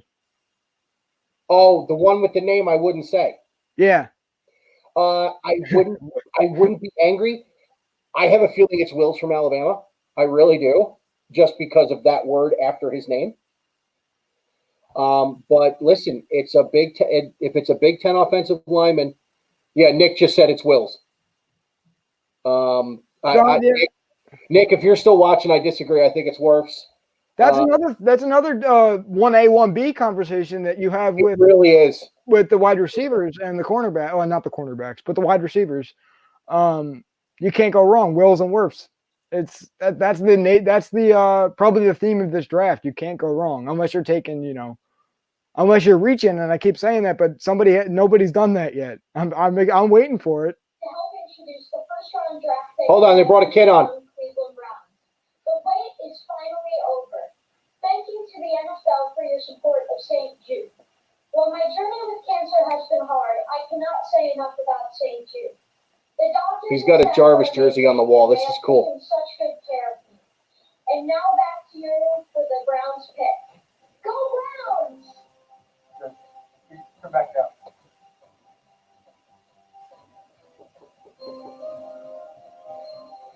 Thank you, Fletcher. We are so happy to see that you're home and doing well. We're very proud to support you and St. Jude in the fight in childhood cancer. And we're all in your corner, Fletcher. Go get them. So I have the Browns pick. With the 10th pick in the 2020 NFL Draft, the Cleveland Browns select Jedrick Wills. Jedrick Wills. Alabama. I hope you like it, Fletcher. Well, the Browns addressed their biggest need, offensive line. Like I told you, I thought it might be Wills because of the name at the end. Nick, you're right again. I won't say it again another time tonight, but you're right again. Listen, again, Frank, like you said, this is 1A, 1B. I think Will's a little more athletic than Wirfs just by watching some of the film. And within a dynamic running attack, he's somebody who can get out in front of people. But at the same time, listen, Jedrick Wills, I don't know if you'll ever listen to this podcast. I doubt you will. But you got some big shoes to fill, bro, because Joe Thomas is an absolute god in that town. But 6'4 1/4, 312. Listen, this is not a bad pick. There was no bad pick here with Wirfs or with Wills. Don't be shocked if the Jets take Tristan Wirfs. I won't be. I had actually Andrew Thomas towards the end to them, not a receiver. Mm-hmm. But my friend Sean, who had that Baker take, otherwise he's a pretty knowledgeable guy in terms of football, and he's a great guy. But he wanted Judy, and but I think with Wirfs on the board, that would be where I go. Me too. I agree. Yeah, like you said, I agree. You see the green jersey behind me? It's not because Mango went to Ohio State. I grew up a Jet fan. When they got rid of him and did Rex dirty and did all those guys dirty, including Pennington, I was just done. And I switched my allegiance to my other team, to the Browns. I still root for the Jets, except when they play each other, obviously. I like, and Nick just said Judy to the Jets. Nick, I know you're listening. We both think they're going to go offensive line because of Mono Sam. Don't know what the liver's like. But in all seriousness, the Jets would not be wrong in either pick. Yes, they need weapons. Yes, they need somebody to take the top off the defense. Yes, I know they desperately need a wide receiver. They think they have their guy. And listen, the Jets haven't had their guy since 50 years ago. You got to keep Darnold healthy. So we'll see what happens. So let's real quick, we'll recap the top 10. Of course, no surprises really until Andrew Thomas wasn't a surprise, but Burrow at 1 to Cincinnati, Chase Young, number 2 to Washington. The back-to-back Buckeye happens again with Jeffrey Okudah to the Lions. Your Giants get Andrew Thomas, the first offensive tackle off the board. That surprised me a little bit that he was the first off the board, but listen, again, run blocking offensive lineman, Saquon Barkley's the focal point of the offense. Yeah, it makes sense. Yeah, the tanking worked. Tua to Miami, Justin Herbert to LA, stays on the West Coast. Very nice. Simmons goes to Arizona. That was really a shock to me, especially with Kyler Murray being so undersized. Henderson, another shock to me, went to Jacksonville. And of course, we have Jedrick Wills goes to the Browns. The Jets are on the clock. They are taking their sweet time. Yep. Come on, guys. It's not that hard. It's Judy or it's worse. Just flip a coin. Scary thought here. A while longer. What are you saying? Sorry. We're probably not going to get the whole first round in, Frank. No, I know, but a while could be, 5 picks. I don't know. Yeah. Where does the playoffs cut off? Who was it's 8 teams in? No, 12 teams. Herbert would have went. There you go. Good year. You would have been the number 1 pick. Oh, What? yeah. No, Burrow's way ahead of Herbert in terms of talent. So. But if you asked me 2 years ago, I wouldn't have said that. Oh yeah, well, because he was he was redshirted at Ohio State. So Yeah, 2 years ago, Joe Burrow lost the job to Dwayne Haskins in the spring. Yeah. There you go. Yeah, that is. That's awesome. That's awesome. Brushing his teeth and everything. That's cool. Hey, listen, man, it's Hygiene. 9:30 at night on a Thursday. I remember when this was 2 days on a Saturday and Sunday. Before it became a television event? Before ESPN and the rest of the sporting world sold their soul to the NFL. Yeah, I mean, the top 10 wasn't crazy. Let's stop where the playoffs stop at number 20. Okay. Just because it's taken an hour and 35 minutes for 10 picks. Someone's got to get up and go to work in the morning. Let's see what we got here. Yep, the Browns ESPN for the Browns just sent out Jedrick Wills. Phone's been going crazy with all the stuff. The Jets pick is in. You got a coin? You want to flip it? I don't, but I'm going to say Werps. I think I'm going to go with Nick and say Judy. Okay. The dude's been right every time he's opened his mouth tonight. I can't argue with him. Put him on the stream. He doesn't have a YouTube thing. Yeah. If you go back on my Facebook page, I did a live hit when him and I went to the Ohio State game a couple years ago. He's on there. We did a lot of that was the night. That was the night after Baker came in against the Jets and beat the Jets. So we talked a lot about that. Him and I are baseball guys too. So, we did a lot of baseball that night. All right. So Mel's best available. Judy, he has him as the 8th overall player. Tristan Wirfs at 10. Javon Kinlaw, which he would be nice too, at the 11th ranked player. His 10, 11, and 12 are still there. CeeDee Lamb is his 12th. Xavier McKinney is his 5th best player left. Where do you see McKinney falling? Do you think Gruden's going to want somebody like that for his defensive secondary, or is he going to go after a weapon? I think Gruden goes receiver or goes Christian Fulton. And then I think in terms of McKinney, we're going to see probably Dolphins, whether that be 18 or 26. Okay. That'd be where I'd go. Yeah, probably. Okay. See, I spent the last couple days talking to my friends, and I came on here a lot that we have no idea what we're doing, and we have no idea how this is going to fall. But it's fallen pretty close to how we've seen it. So I mean, it's kind of weird in that way that the mocks have been correct so far. Do you think it's because there have been so many can't miss prospects in this draft? Like I said, I enjoy watching you break down film. It's breaking down football film is not something I've ever done, so I have to rely on my statistical background and just watching as a fan. But do you think it's because there are so many can't misses right now? Well, according to the the pundits. Well, thank you. First of all, every time you say that, I'm going to thank you. But yeah, I think it's a combination of that, and it's a combination of this is unorthodox in the way it's unprecedented in the way they have to do this. So All right, let's pick is in. I don't mean to cut you off. I just want to hear Roger say it, and then we can finish your thought.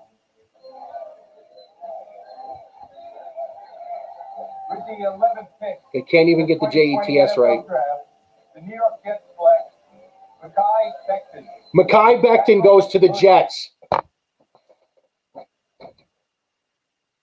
Oh, wow. But again, not a reach. yeah, God. yeah, it's just so I guess it is the talent level, because I mean, it is the talent level. This is like a really deep draft. Yo, Becton's dad is bigger than him. That's insane.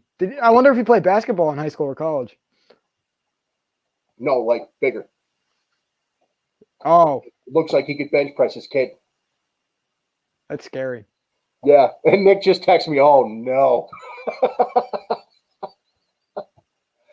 I got to get you two on here sometime. All right, so the Raiders. Jerry Judy's going to the Raiders.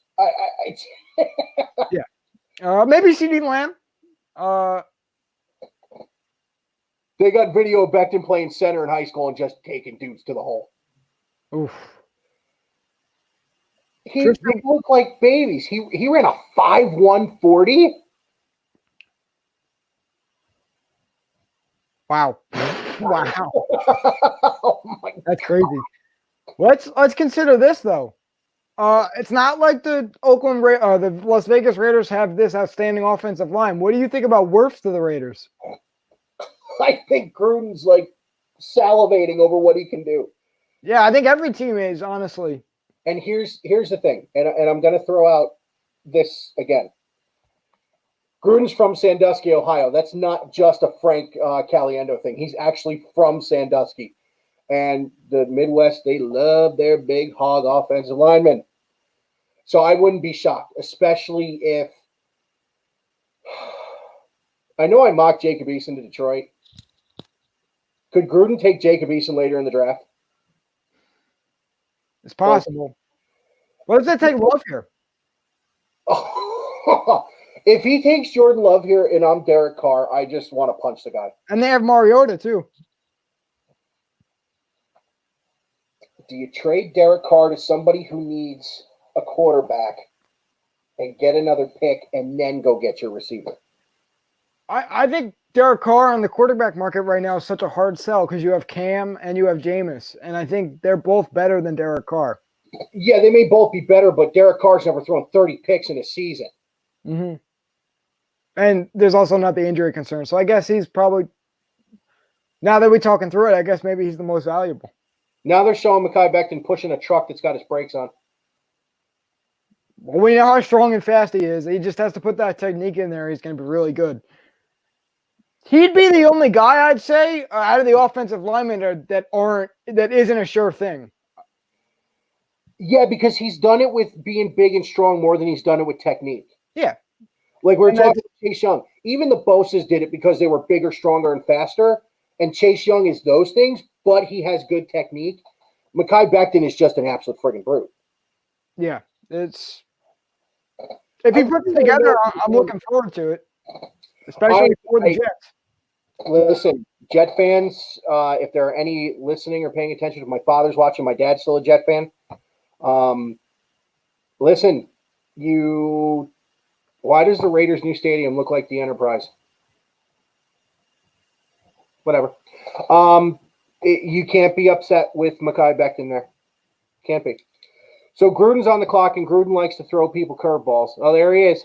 Here, him and Mayock. We got the TV guy and John Gruden. This is wonderful. Gruden's screen is like bigger than my television. Mayock did a pretty good job last year, though. Listen, Mayock was breaking these down for NFL Network for years. He knows what he's doing. Yeah. All right, we're going to project ahead again. Once they go, we hear this pick. Because you know who's sitting at 14. Tristan Wirfs. TB12 sitting at 14. If I'm Tampa, I have to. Yeah. If I'm Tampa, I got to take the offensive lineman.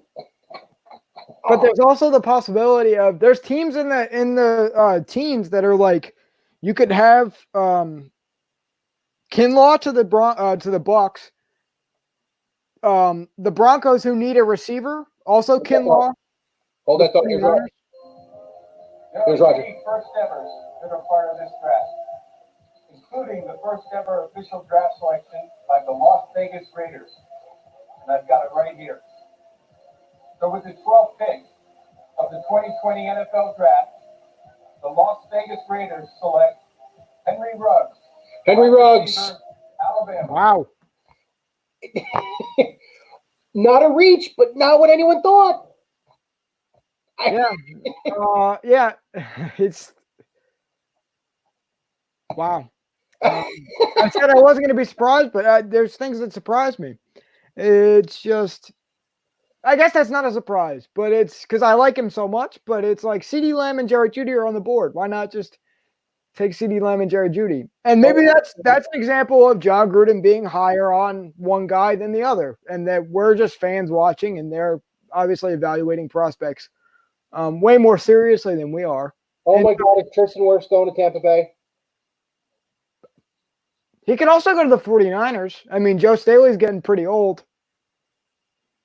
Yeah, but they just lost Emmanuel Sanders. They got to replace him.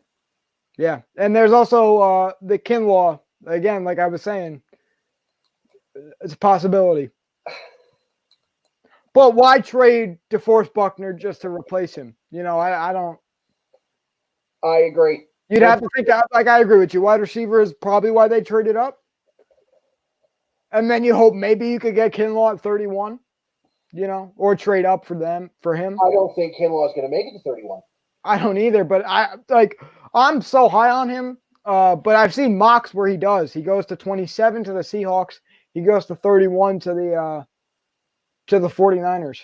Seahawks have got to find an edge rusher if Clowney's going to end up somewhere else.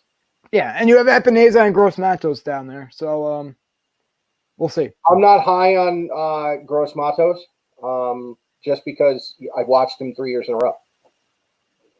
Why not? Well, let me put it this way: I watched JT Barrett, who couldn't hit the broadside of a barn with a pass, go 14 for 14 and have no pressure on him, including him in that game. I watched a less mobile Dwayne Haskins cut that. They had pressure on him. They never hit him. Is that because Ohio State's offensive line was better? Possibly. He did get off against Michigan. He did get off against Michigan State. He's going to be more scheme than he is talent, I think. As far as Gross Matos. Epineza, I love. I don't know what it is with me and guys from Iowa. Hey, if you could pick one school in the Big Ten, it's not Michigan, it's not Penn State. Iowa's not a bad choice in terms of rivals. But then again, Nebraska's got a quarterback with the last name Martinez, kind of like my video games do. That's your position of choice for video games? For Madden, yeah, and for NCAA, which I bought NCAA 14 this year. Yeah. The last one. I hope they do it again. They just got the licensing for it. Yeah, so that's my position of choice for that. No, I was wrong. NFL 2K got the NFL, but yeah, NCAA is coming soon, I think. Hopefully. I would hope. But yeah, no, quarterback for that game with baseball, it's either pitcher or shortstop. With hoops, it's either 2 guard or the 3. I don't play FIFA. I don't play NHL. Yeah. What about you? What games you play Madden, obviously? Not anymore, but when I was playing, it was a lot of the same positions to you. And then for hockey, it's center always. I'm always in the middle. Rangers or Islanders? Rangers. Yeah. Only year I ever rooted for hockey was 1994. Oh, good. Smart. My dad's been a Ranger fan since the dark days. But that 94 team with, Messier and, of course, Howie Rose, who does the Met games now with Stefan Matteau call, and that was just a lot of fun. Yeah. So that brings up an interesting question. If in some far off universe the NHL creeps themselves up to 40 teams and Cleveland's one of those expansion teams, would you consider watching hockey and starting up with them? Absolutely. It's funny. The only New York team I root for is the Mets. Yeah, that's why I asked. Everything else is Ohio. It's Ohio State. It's the Browns. I still got a little love for the Jets. I grew up with them. Let's put it this way. First Jet game I went to, Ken O'Brien was still playing quarterback. That's all anybody needs to know. I went to a game that NFL Film showed a lot. They played Philadelphia. Oh, here's Schefter's first appearance. They played Philadelphia. They had like a 14-point lead, and they blew it. And I'm talking Boomer Esiason was a Jet quarterback. Ronnie Lott was playing safety. Yeah. It's I'm a lot older than you.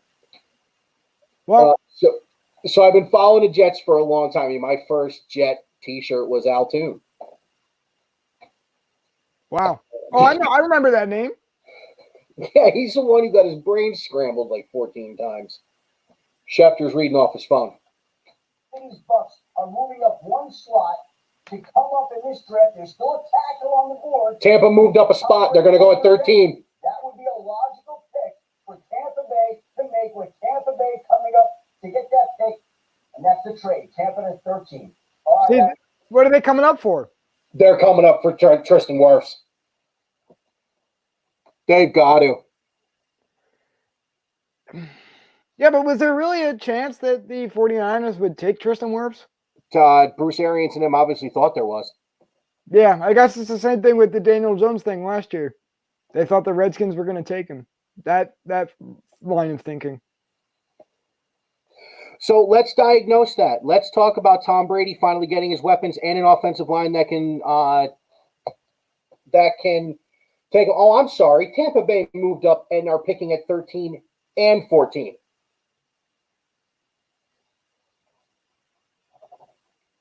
Who are they taking with the second pick, Frank? It's got to be Wirfs and Kinlaw then. Do Wirfs and Judy go back to back? And you give him Jerry Judy to go with Mike Evans? No, because you have Chris Godwin. And Gronk and OJ. There's too many receivers to not go defense. Well, let me ask Nick, because you and I were talking. I'm asking what the whole trade was.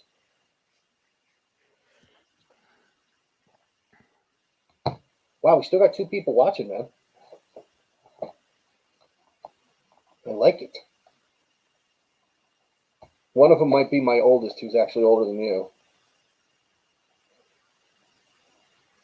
Do they listen to the podcast? My daughter does. My son, not so much. Zach he's the runner. He's not into the big pro sports, but he's like I said, we're going to do an Olympic one. He was a first-year competitive swimmer this year, and the kid was. I'm sorry, they did flip. They didn't fix it. All right, so yeah, Tampa's going to pick at 13, San Francisco at 14. But yeah, he's a first-year competitive swimmer. He's a distance runner. It wasn't her. So he must be bodied up. He is. Like we moved my mother-in-law in, like I was telling you at the beginning, and this dude just picked up a 10,000 BTU air conditioner, ran down the stairs, put it in the car, threw a case of water on his shoulder, ran up the stairs two at a time. He's. Did you ever see The Replacements with Keanu Reeves? Yeah. And yeah, I have. He's built like Nigel, solid but wiry. Yeah, that's the best way. I know he is. My daughter's just texting me. Still on live, Kate.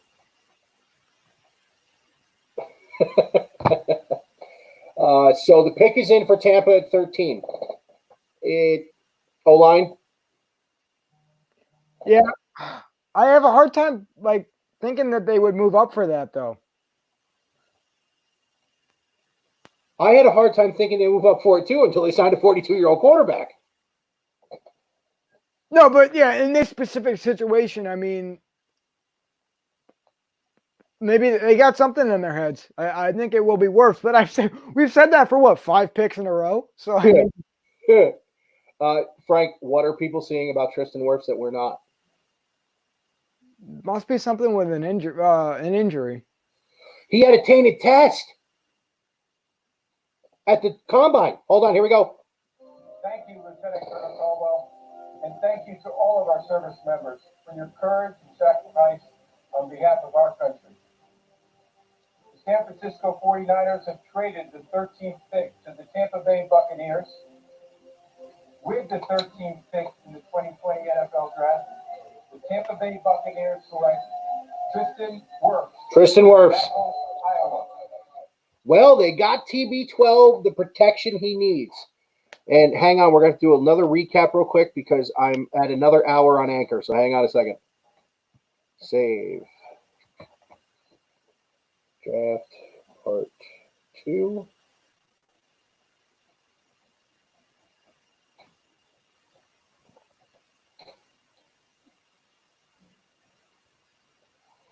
Okay, so back into our third segment of the draft now. We're at the live stream, an hour and 51 minutes as of now. We still have 2 people watching, so thank you guys out there. If you do have a YouTube account, comment on YouTube. We can see it here.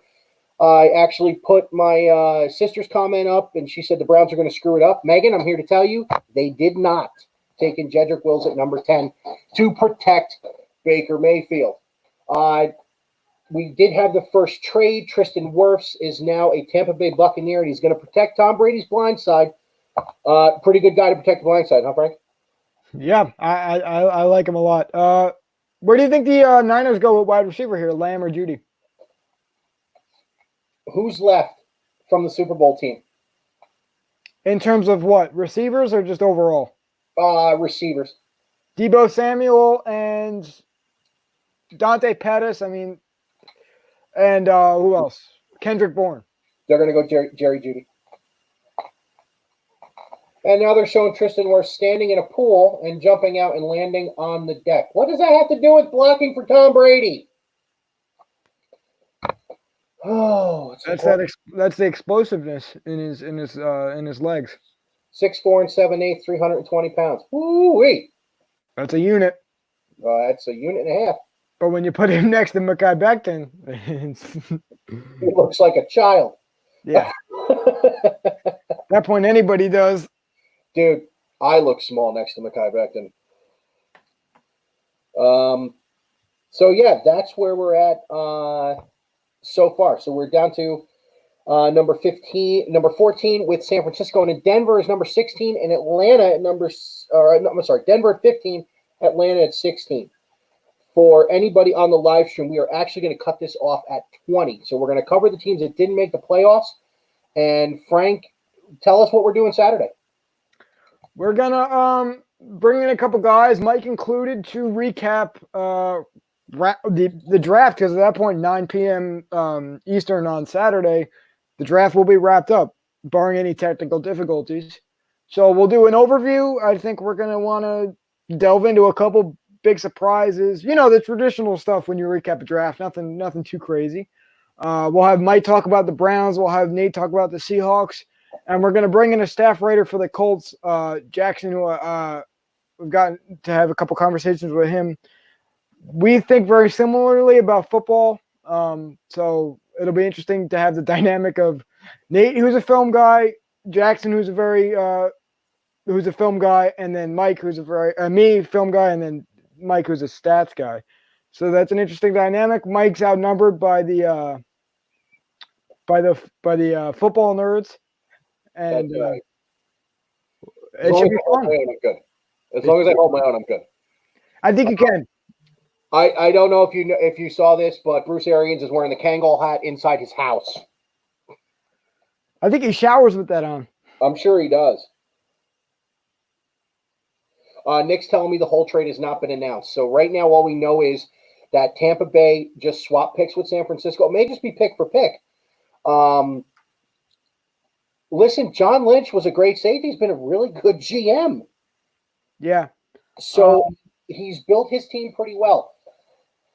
I heard from one of the, I'm going to name drop TimesQ again. Our 49ers writer had not reported, but he heard through the 49ers grapevine, and he doesn't have sources, but he's a 49ers fan, so he's more in tune with that news than we are. But John Lynch was on a Zoom call with the other GMs. Maybe this was the mock draft that you said went bad. Yeah. But he said straight up, I have 6 foundational pieces that I would really like to draft in this draft, and if they're not there, then we're going to trade down. So who do you think you wanted then? Simmons, Derek Brown maybe, but 6. Maybe he was bluffing. I figured Javon Kinlaw would be in that 6 or one of the wide receivers. And they only traded down 1 spot, so I don't know how. They must have sweetened this deal with something. If he's saying he's got 6 dudes he wants, and he will trade down, they've got another pick in this draft just now. They had to have. I wonder if they traded them the 13th and the 7th rounder they got with Gronk. I cannot believe that. All right, so let's run down Tampa real quick. Defense was really good last year with Todd Bowles, the former Jets head coach, who actually went to Temple with a buddy of mine from here.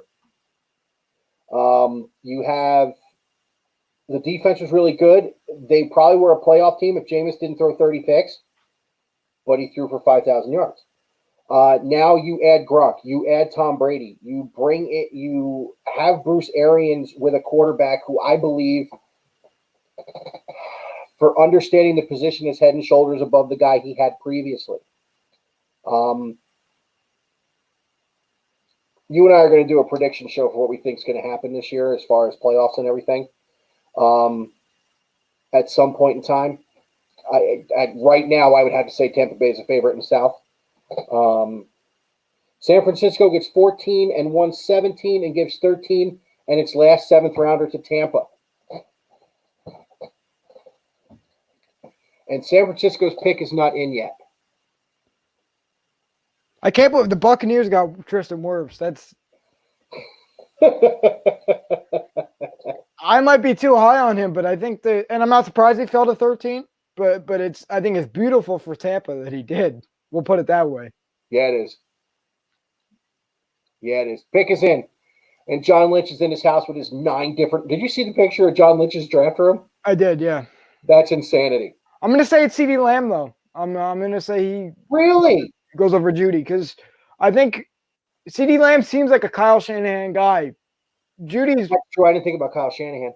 Lamb is a very high octane guy, and I think he's going to fit right into that speed oriented offense.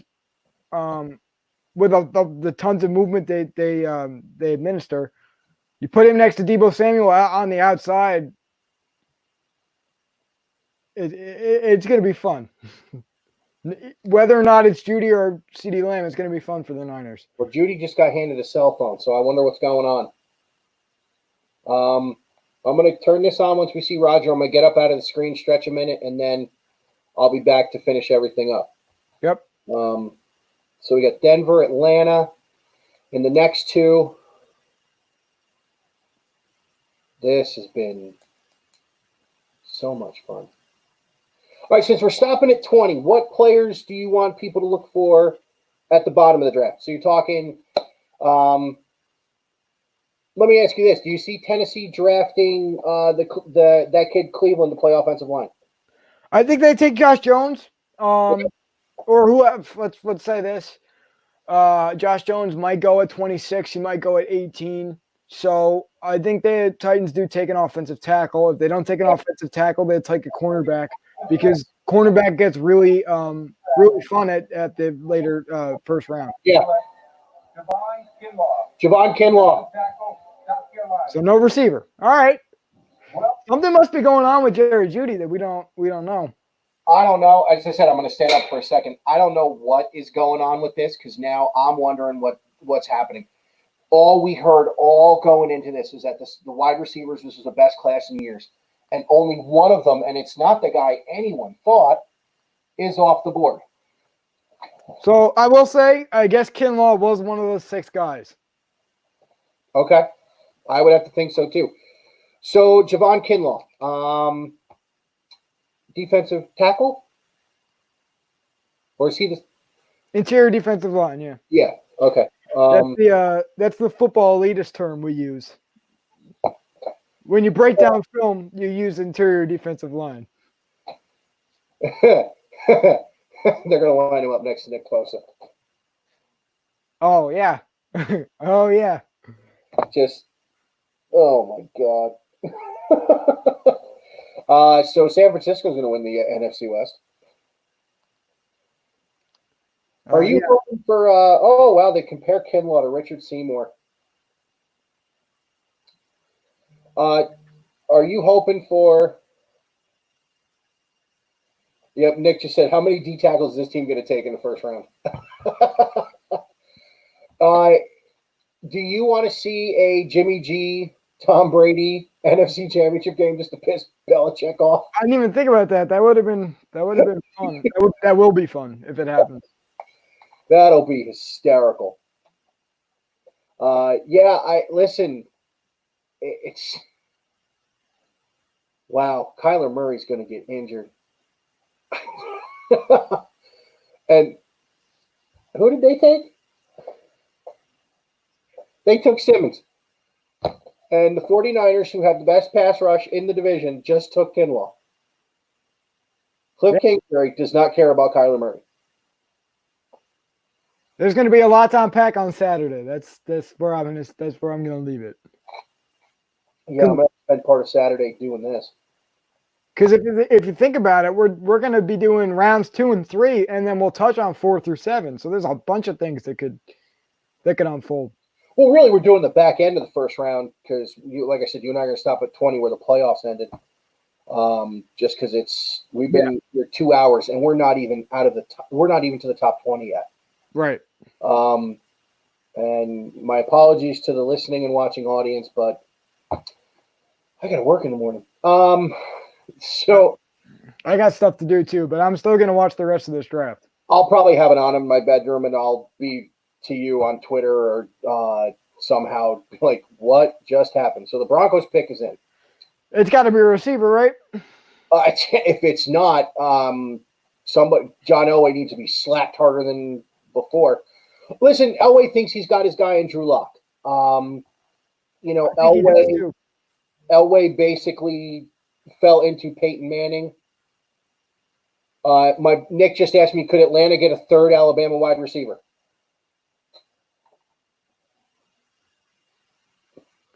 No, they have to go defense. I agree. They have to go. Kinlaw's off, so they have to go Chasen. Yeah, Colton, they have to go Chasen, but could Grant Delpit go here? No, I would take McKinney if we're going to do the safety thing. He's saying Ridley. Yeah, I don't think they'd take receiver. I don't think. Yeah, he's saying they'll go defense. So yeah, I mean, he thinks he's got his guy in Drew Lock. He fell into Peyton Manning. This is the only reason he's got a Super Bowl or got 2 trips to a Super Bowl. I mean, let's be honest. John Elway has not drafted very well since he became the guy in Denver. He's lucked out with Peyton Manning being Peyton Manning after that surgery. He's drafted well on the defensive side. But I'm not sold on Drew Lock. I never was sold on Drew Lock, but what do I know? Yeah. What offensive tackles are left? Josh Jones, the Ezra Cleveland, and the Georgia Isaiah Wilson, I think, is the only ones that I. Oh, what's his name? Austin Jackson from USC as well. Okay. How was the Broncos' offensive line play last year? I don't know. But offensive line is so important that I think you could just add somebody. I agree. And it would be helpful especially for a young quarterback. I mean, we're repeating ourselves with the quarterback protection, but that's the most important thing. Yeah. Is it wrong that I'm going to say Vic Fangio's pictures on his wall were crooked? Here we go. In the 2020 NFL Draft, the Denver Broncos select Jerry Jeudy. Jerry Jeudy. wide receiver, Alabama. Drew Lock's got a weapon. That was off the top of my head. I don't, Yeah, Vic Fangio's pictures on his wall were crooked. Might be a little harsh, but we're trying to fill time. So, Jerry Jeudy from Alabama goes to Drew Lock and the Denver Broncos. My niece Kate is still awake. That baby should be in bed. So, listen, they needed a weapon. Yes, that's a very good picnic. I don't see how you could go anything but wide receiver if you're Denver. Mhm. Maybe defensive secondary, because Bradley Roby's now in Houston, right? I follow the Buckeye players, Frank. I'm sorry. No, it helps. So yeah. Judy's got a cute little girl. Oh wow, I didn't know Judy had a little girl already. But listen, he's dynamic. He's fast. He runs routes pretty well.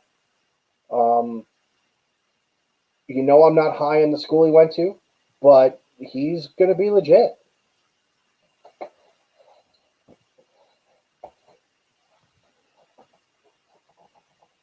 All right.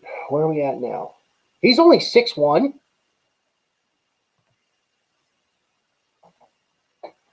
I thought he was bigger than that.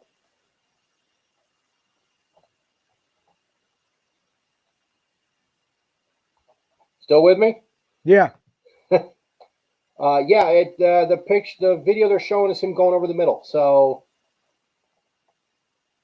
well, that was a good move. All right. Yeah, you think that you'd want to stretch the field with Ruggs, but then you think that Cortland Sutton is very vertical as well, and he can play downfield. And Jerry Jeudy can work in the 5 to 10 and then take it up the field. And that's underselling Jerry Jeudy, but that's the simplest dynamic I can present. No, and it's pretty accurate. They just showed him running a bubble screen. They're showing him in the 2019 championship game, which I think was the only big play Alabama had in that game. Was that touchdown?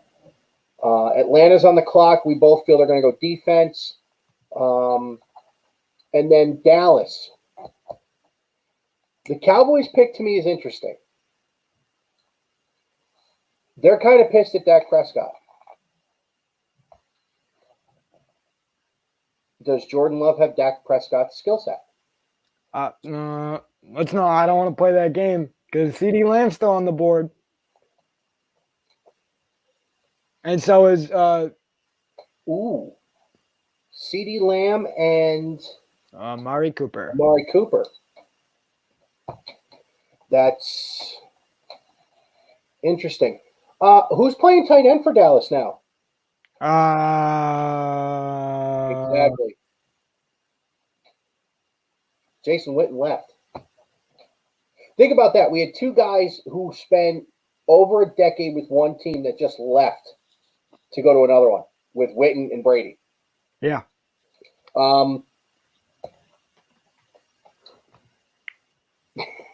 He told me to rewind my TV. He said Judy's got a party going on. But going back to Dallas, could Dallas reach for Cole Kmet here? The tight end from Notre Dame. Yeah. There's still too much defensive talent on the board. Okay.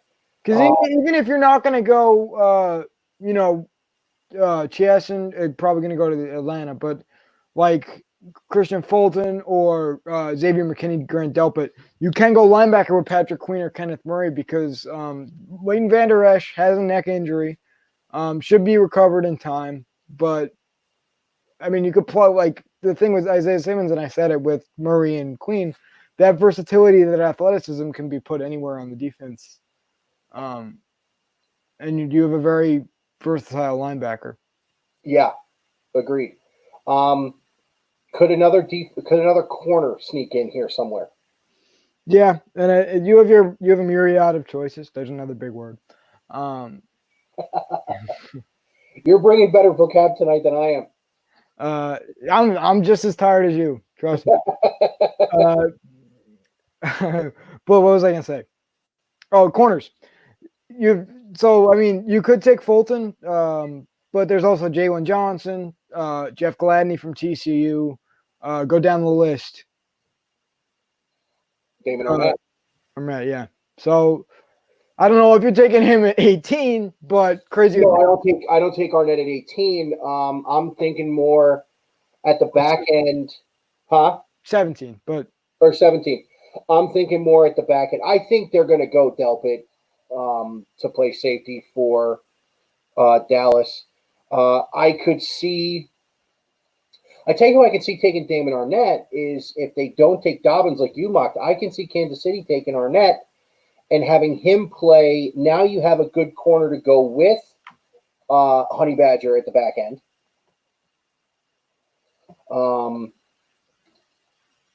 And we know Honey Badger is still a beast.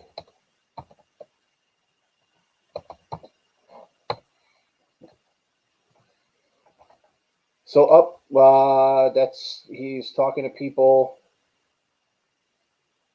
Oh, Goodell. They're doing a montage of Goodell talking to all the draftees. Oh, yeah. So out of Kuiper's best available, CeeDee Lamb, who is ranked 12th, Xavier McKinney, Justin Jefferson, K'Lavon Chaisson out of LSU, and Kenneth Murray, the linebacker from Oklahoma. It's weird to me to see an Oklahoma defensive player in anybody's top 20 players since Oklahoma's defense is terrible. I like CeeDee Lamb just like you do. Jefferson had a huge year, but he had Burrow throwing the ball to him. Xavier McKinney, listen, defensive backs from Alabama always play well. And I'm a Browns guy, and they, back in the day of Antonio Langham is the first name I ever heard way back in the day. The Falcons pick is in. So they got the triple screen. It's the GM. It's Arthur Blank, who's hilarious, by the way. And Dan Quinn, their head coach. Of course, Quinn made his bones as the offensive coordinator for Seattle, right? defensive coordinator? Yeah, defensive coordinator. Yeah. Yeah, because he wouldn't have been stupid enough to call that play on the goal line like Pete Carroll did. Here we go. Pick is in. Atlanta at 16. The first round of the draft. The pick is in. Let's find out what they're doing. Here's your team. Goodell's in a sweater now. In the 2020 NFL Draft, the Atlanta Falcons select A.J. Terrell. A.J. Terrell. Oh, wow. Is this our first reach, Frank? Yeah. Because when I was listing corners, I didn't even mention him, and I like his game, but he's from Atlanta. Didn't come to the brain. But yeah, that's promising. But Chiessen's still on the board. The Cowboys have to go Chiessen. That's my first thought. Yeah, but it's Jerry Jones. This is true. Let's hope. As a Giants fan, let's hope they don't. But we'll see.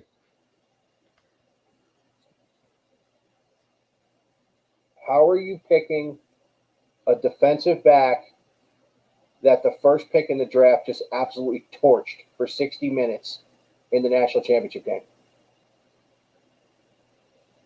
We know the ACC is weak. Listen, Justin Fields, outside of the pick at the end, did not have a bad game in that Fiesta Bowl either. Let's see. Well, Terrell likes to hit people too, so that's always a good thing. Yeah, I agree with you. This is a reach. I like Delp. I would have liked Delpit here. Did Atlanta do anything in free agency that was defensive, or was it just Dante Fowler? Okay. But I still would have been like, pair him with Chesson, and then you have a very fast, physical defensive line, or at least a start to one. This is Cleveland Farrell. This is the reach of the first round. 2 Clemson guys too. Big surprise. Oh, they got a picture of Jerry up. Let's see. It's a Cowboy star and a Salvation Army logo back and behind him. Now they're talking about the last conference championship in '95. That's hilarious. There are 8 teams without a conference championship since 1996. The Cowboys, the Bills, the Dolphins, the Browns, the Bengals, the Redskins, the Texans, and the Lions. But they're America's team. That's Terrible. I'm just gonna sit back and watch. Wait for them to either take a prolific edge rusher or let them take something else. Nick is saying CeeDee Lamb, and the fact that Michael Irvin's got this big smile on his face right now tells me they're going to go wide receiver. See, that's scary too, because the Giants don't have the shutdown corner ability to stop CeeDee Lamb in 2 games a year. James Bradbury, I like what he's going to bring, but you don't have that dynamic Jeffrey Okudah. Just remember who the Cowboys just hired as head coach. Mike McCarthy. Yeah, they're going wide receiver. You're talking about the guy who coached Favre and Rodgers. And they always had, Brett Favre had Greg Jennings. He had Greg Jennings. He had Antonio Freeman. And then of course Rodgers had Jennings at the end of his career. He had Jordy. I mean, his quarterbacks always had their one guy they could count on. And unfortunately, as much as I think Rex went a little overboard with this, he's not wrong. Amari Cooper has not had the numbers worth the first round pick that they spent on him. Yeah, but for the Cowboys, he has. Has he had the first round numbers, or is the fact that they're a run first offense helped him? See, that's the question. I'm not the guy to answer that. I think that's definitely when it's not even that Zeke helped him. It's more that's just a product of how they run their offense. So there's nothing you can. It's like the system quarterback argument. Yeah, it's like there is no system quarterback. If you have a good system, that makes a good have quarterback. a good quarterback. That's the thing I look forward to with Brady, like a lot. Let's see him outside in New England. Of course, they're still running the same offense Charlie Weiss ran when he was there, the beginning of the millennia. But him and Bruce Arians, I mean, he can put some touch on the ball still. He can read defenses really well still. So the funny thing is, everybody who's on the offensive staff except for Byron Leftwich all work with Peyton. Yeah. Because Tom Moore's there too, by the way. He's like 150. Is that Kellen's? Is he related to Kellen Moore? I don't think so. I'm not sure. Well, the pick is in. Jerry's on the phone with somebody. Can we just get to Roger, please? I mean, this would be wonderful. If CeeDee Lamb doesn't go here, where do you think he goes? The Raiders. Oh, but do you think he makes it past Miami?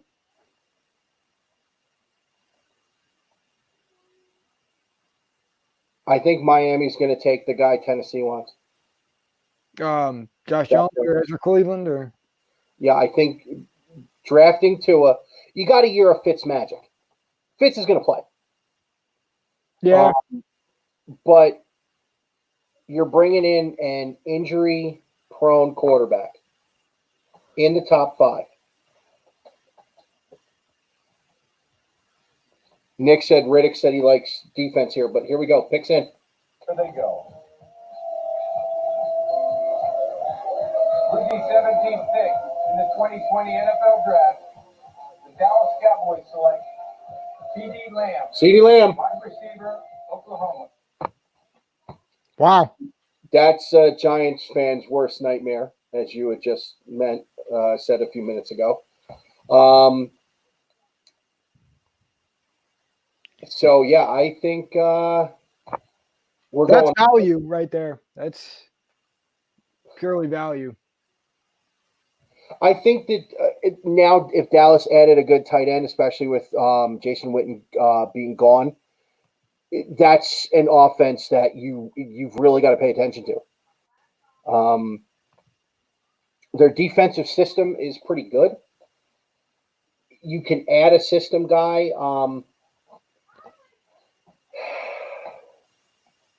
Wow, him and Amari Cooper. Yeah, that's dangerous. And I must say, you're timing these mutes pretty well on the Well, note. I have a 43-inch Ultra HD television that says the pick is in, and they always go to the team, the pick is in, and then right to Roger. All The right. only reason I left the kid on for the Browns, I had a St. Jude is one of the few charities that I really get behind. The American Cancer Society, St. Jude's. Whenever I can, even if it's a little bit, I always give what I can. Okay. And so the kid was being treated at St. Jude's. He's got Jarvis's jersey in the back. I'm like, oh, that's pretty cool. That was some catch. They just showed CeeDee Lamb's one-handed on the sideline. Sick. I think that's in my mock draft video. Oh, the one going to the sideline, turning away? Yeah. I will say it got copyrighted though. The Big 12 did not like that I was using their content. Oh, the Big 12 needs to shut up. Yeah, but I mean, YouTube, we're way past. I'm not going to be an up and coming YouTuber, and we're using that term lightly and complaining about monetization because it's been complained about Is it really? for like 7 or 8 years. You know what the funny thing is I started doing this, and I make the joke that the name of the podcast was almost talking to myself because my wife doesn't like this stuff. So I found an outlet to talk about stuff I'm interested in. But really, with me, I'm doing this for fun. I mean, same reason you are.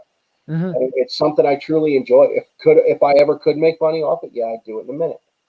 But Michael Irvin is just loving life right now. Look at that big old grin on his face. Michael Irvin's in seventh heaven. NFL game day morning is going to be fun with Michael doing a line and then talking about CeeDee Lamb. All jacked up. My favorite NFL early morning thing I watched so far was the day after the Buckeyes hung 62 on Michigan, and Rich Eisen, of course, went to Michigan, and they had fun with him.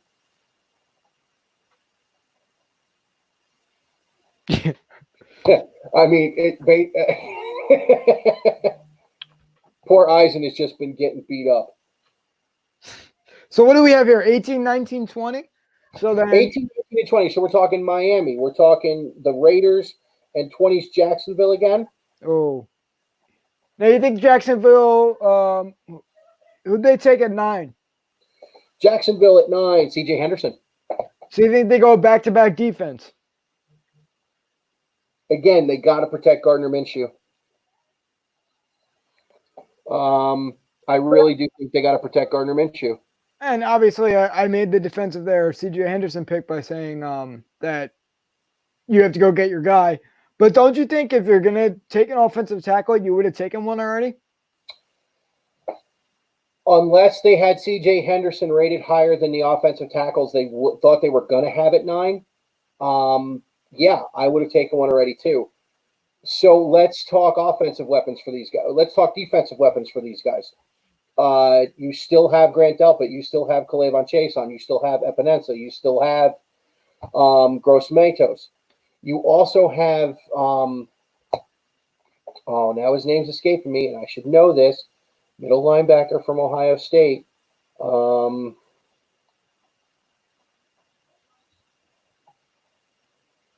What is his name? Now this is driving me crazy.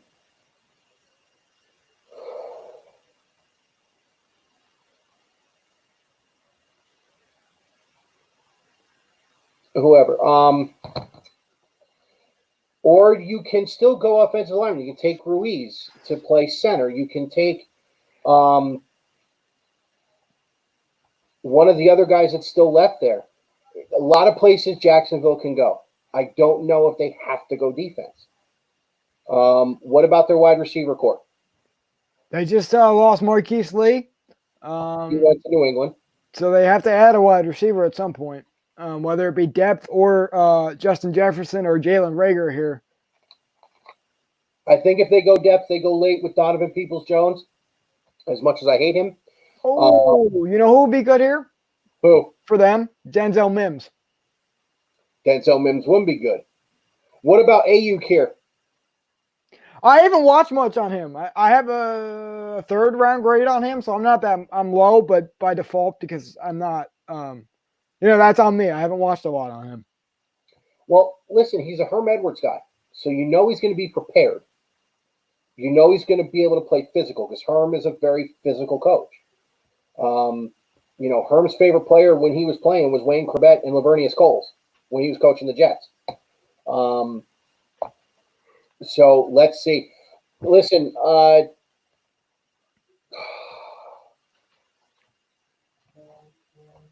I'm very, very intrigued with Miami here. I just got another message.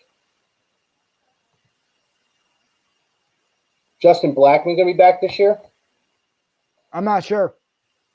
Yeah, me neither. Nick just asked that question. Let me tell him. I'm glad we're only doing the non-playoff teams because my brain is starting to. Yeah, it's starting to hurt. Yeah. I like when I just get the riff though. Picks him. Oh, we do? Okay. Baron Browning's the linebacker I was thinking of from Ohio State. What they're going to do with the Miami Dolphins' second overall pick. Xavier McKinney. Justin Blackman is suspended for life, by the way. He just said. Dolphins and Steelers. Oh, the trade from last year. Minka Fitzpatrick with the 18th overall pick. Yeah, that dude was a Steeler fan and kept saying "Go Blue" during that mock. I was very angry. Oh yeah, I remember Go that. Blue. What? All right, who's Chris Greer and Brian Flores? A really good tandem last year, and the tank for Tua. They played really good last year. I was very impressed with Miami. Mom, are you done downstairs? Here we go. We got good news for Tua here. We got good news for Tua. They're going offensive line. He just said we got good news for Tua. With the 18th pick in the 2020 NFL Draft, the Miami Dolphins select Austin Jackson. Austin Jackson, USC. See, we're starting to get to the surprise territory. That top 10 really was pretty traditional, and then outside of Thomas to the Giants, which wasn't non-traditional, but not the one we expected. Listen, Austin Jackson, I had said it before, you have to protect Tua. You got to protect Fitzmagic this year. This kid's going to go in and start because there's no more Laramie Tunsil. I really like this. I like this kid. He's a USC puts out good linemen too. See Anthony Munoz. And he donated bone marrow to his sister who was sick, so that's big with me. Cool. Okay, so we got two more picks left that we're going to go over. As Frank had mentioned before, we will be back Saturday night with a draft recap on the Clubhouse. You going to do YouTube with that too, or is that just going to be pod? Zoom is weird with the recording for me, so I'm going to try to figure out a way to get a video up. This is easy. Yeah, I could do StreamYard. But if I can't get video, then I'm just going to run the audio over a few images probably. Okay. Or maybe some film. We'll see. Yeah, both platforms, and going to have a lot of fun with that. Yeah, it's going to be a blast. Let me ask you one thing quick. I know we're stopping at 20. 21 intrigues me with Philadelphia. You're an NFC East guy. what do you really believe Philadelphia is going to need? Are they another one for offensive line to try and protect Carson Wentz? No, it's wide receiver because the only other one I would say would be cornerback, but they rectified that with Darius Slay. And then wide receiver, you have a myriad of choices. We haven't really seen this draft. You would think that that top three would even be I'm going to use the word traditional again, but it wasn't. We had CeeDee Lamb go to the freaking Cowboys. Like, I don't think anybody saw that coming. So you have your choices of receiver here with Rager, Jefferson, Mims, etc. I think they go Mims because although Jefferson might be the best wide receiver on the board in terms of need and fit, Mims fits better with his speed. As Sonny was saying, I don't know if you remember, but I think Ryan had picked Justin Jefferson, and then Sonny counterpointed with the fact that you need a guy to stretch the field more than you do go up and under in the 5 to 10 range. Yeah, because he was a big Djax fan. But I remember him saying that. So listen, Miami's first round at 5-18. Tua and Austin Jackson, not a bad first round for Miami. They got a bunch more picks coming up, especially with the haul they took in between Minka Fitzpatrick and all the other guys. Yeah. I could see them going Cesar Ruiz at 26. Here's something that the Raiders pick is in. Here's something that Nick just brought up. He brought your boy up. Well, my boy that you took at 32. J.K. Dobbins. To the Raiders. I think if J.K. Dobbins goes to the Raiders, Mariota's going to start. Why do you say that? Because they're going to run the zone. Yep. Okay. He said players here, Mims, Swift, and Dobbins is who he thinks they're going to go with. I like DeAndre Swift. I think Jonathan Taylor's a better back.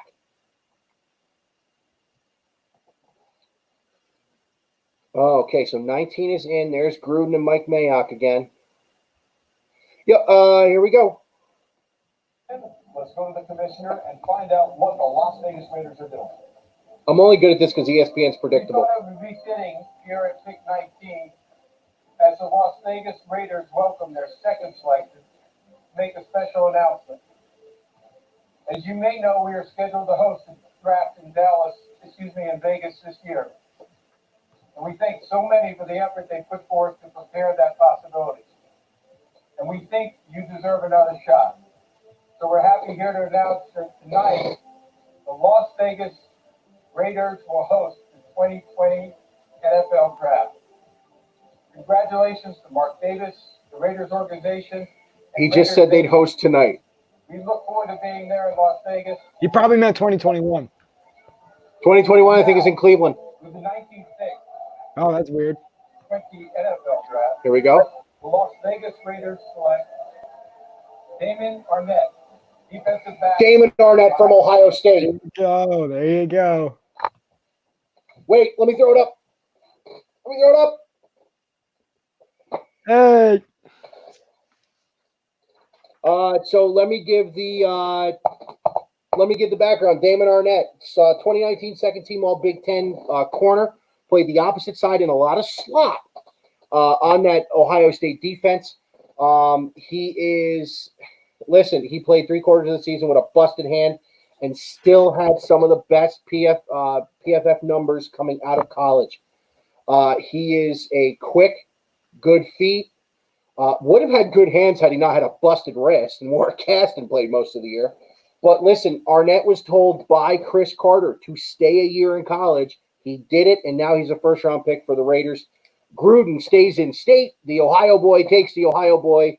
Damon Arnett at 19. Yeah, PFF loves the Ohio State, especially this year. Chase Young and Damon Arnett are two guys I've seen a lot on social media. Yo, Kuiper's looks like he's losing his mind. Listen, he's a Buckeye, so I like him, but just watching him, he's really good. So who do they have playing opposite him then? The Raiders. Let me think.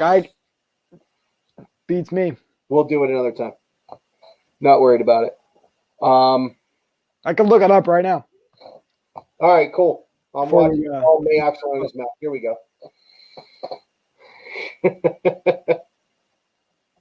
Wow, we've been doing this for 2 hours and 40-some minutes because we were on for a few minutes before we started this. Flying by. No, it's not.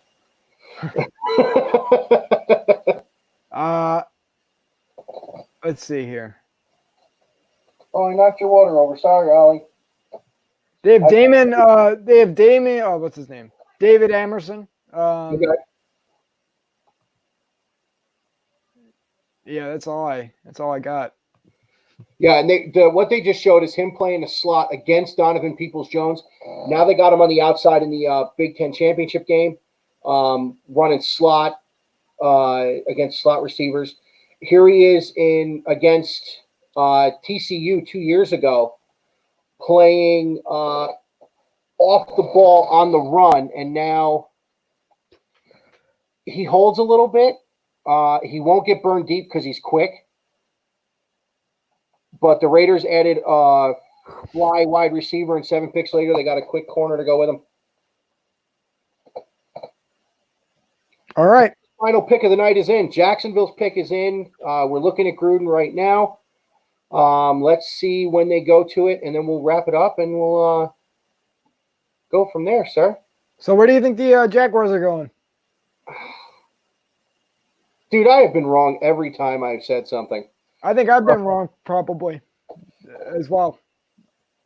I think we're the Tristan Wirfs fan club. I think we were really pushing for that him to go in the top 10, and he never did. Well, we were hoping for him at 10, let's be honest. Yeah. Jacksonville. Again, we got CJ Henderson last time. I'm still big that they have to protect Gardner Minshew. If they're not going to go there, they should go defense. In the AFC South, Grant Delpit would look nice. Considering, now I don't know if you saw this, Malik Hooker's on the trade block. Yeah, I did see that. Nick just sent no idea in this pick. Bad franchise. I'd go with a wide receiver. Me too, Nick. Although I like safety here too. Delpit would be nice. This could be the Brandon Ayuk pick. Yeah, I mocked Patrick Queen here. I remember that. I like him for them. I've explained it. I think that just, again, his versatility, it's not like they haven't needed off-ball linebacker. And he's not a great coverage linebacker, so I mean, it's not like but it's not going to be a thing. Nick saying either LSU got Justin Jefferson would be nice here too then. Yep. But Jason's still on the board, is he not? Jason's still on the board. Gross Matos is still on the board. Epinensa's still on the board. The size thing must be a real big concern for teams, for Jason. Seems that way. He is. Would you make Chesson a 3-4 linebacker then? Yeah, because if you think about it, he's very similarly built to Josh Allen in Jacksonville. Okay. So I wouldn't have taken. If that's the case, I won't take him here because you have that Josh Allen build already there. But yeah, that's actually a good call. Let's see what we're going to do here. Oh, now we got the Conor McGregor commercial. For ESPN Plus? ESPN in general. Is that where else do we believe that sports thing? Oh, yeah. And then he walks. His walk. Again, I like Conor. But, that's the one of the little kid with the disability deadlift, and that was pretty cool. Yeah, I know the commercial, yeah.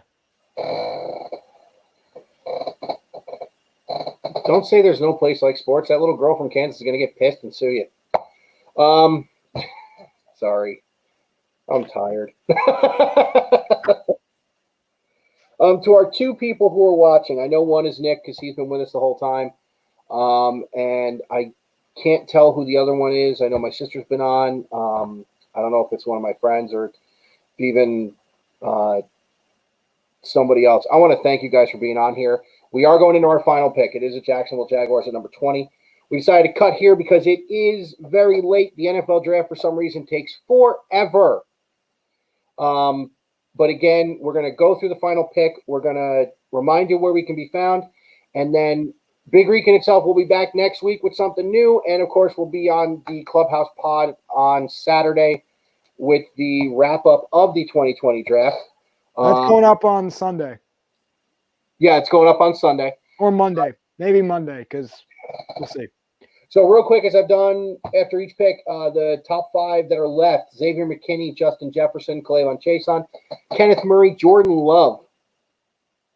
That's an interesting one for the Jaguars. Are they that in love with the mustache? No, I don't think anybody can be. But Nick wanted me to tell you, great job. He watched the whole thing. He was glad he was a part of it.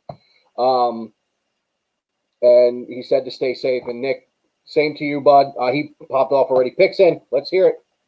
And Jordan Love, but where's Jacksonville going? With the 20th pick in the 2020 NFL Draft, the Jacksonville Jaguars select Clayvon Chason. They went Chason. Linebacker, LSU. So that's interesting with him and Josh Allen on the same defense. I kind of like that. I like this fast linebackers that can go sideline to sideline. Hold on a minute.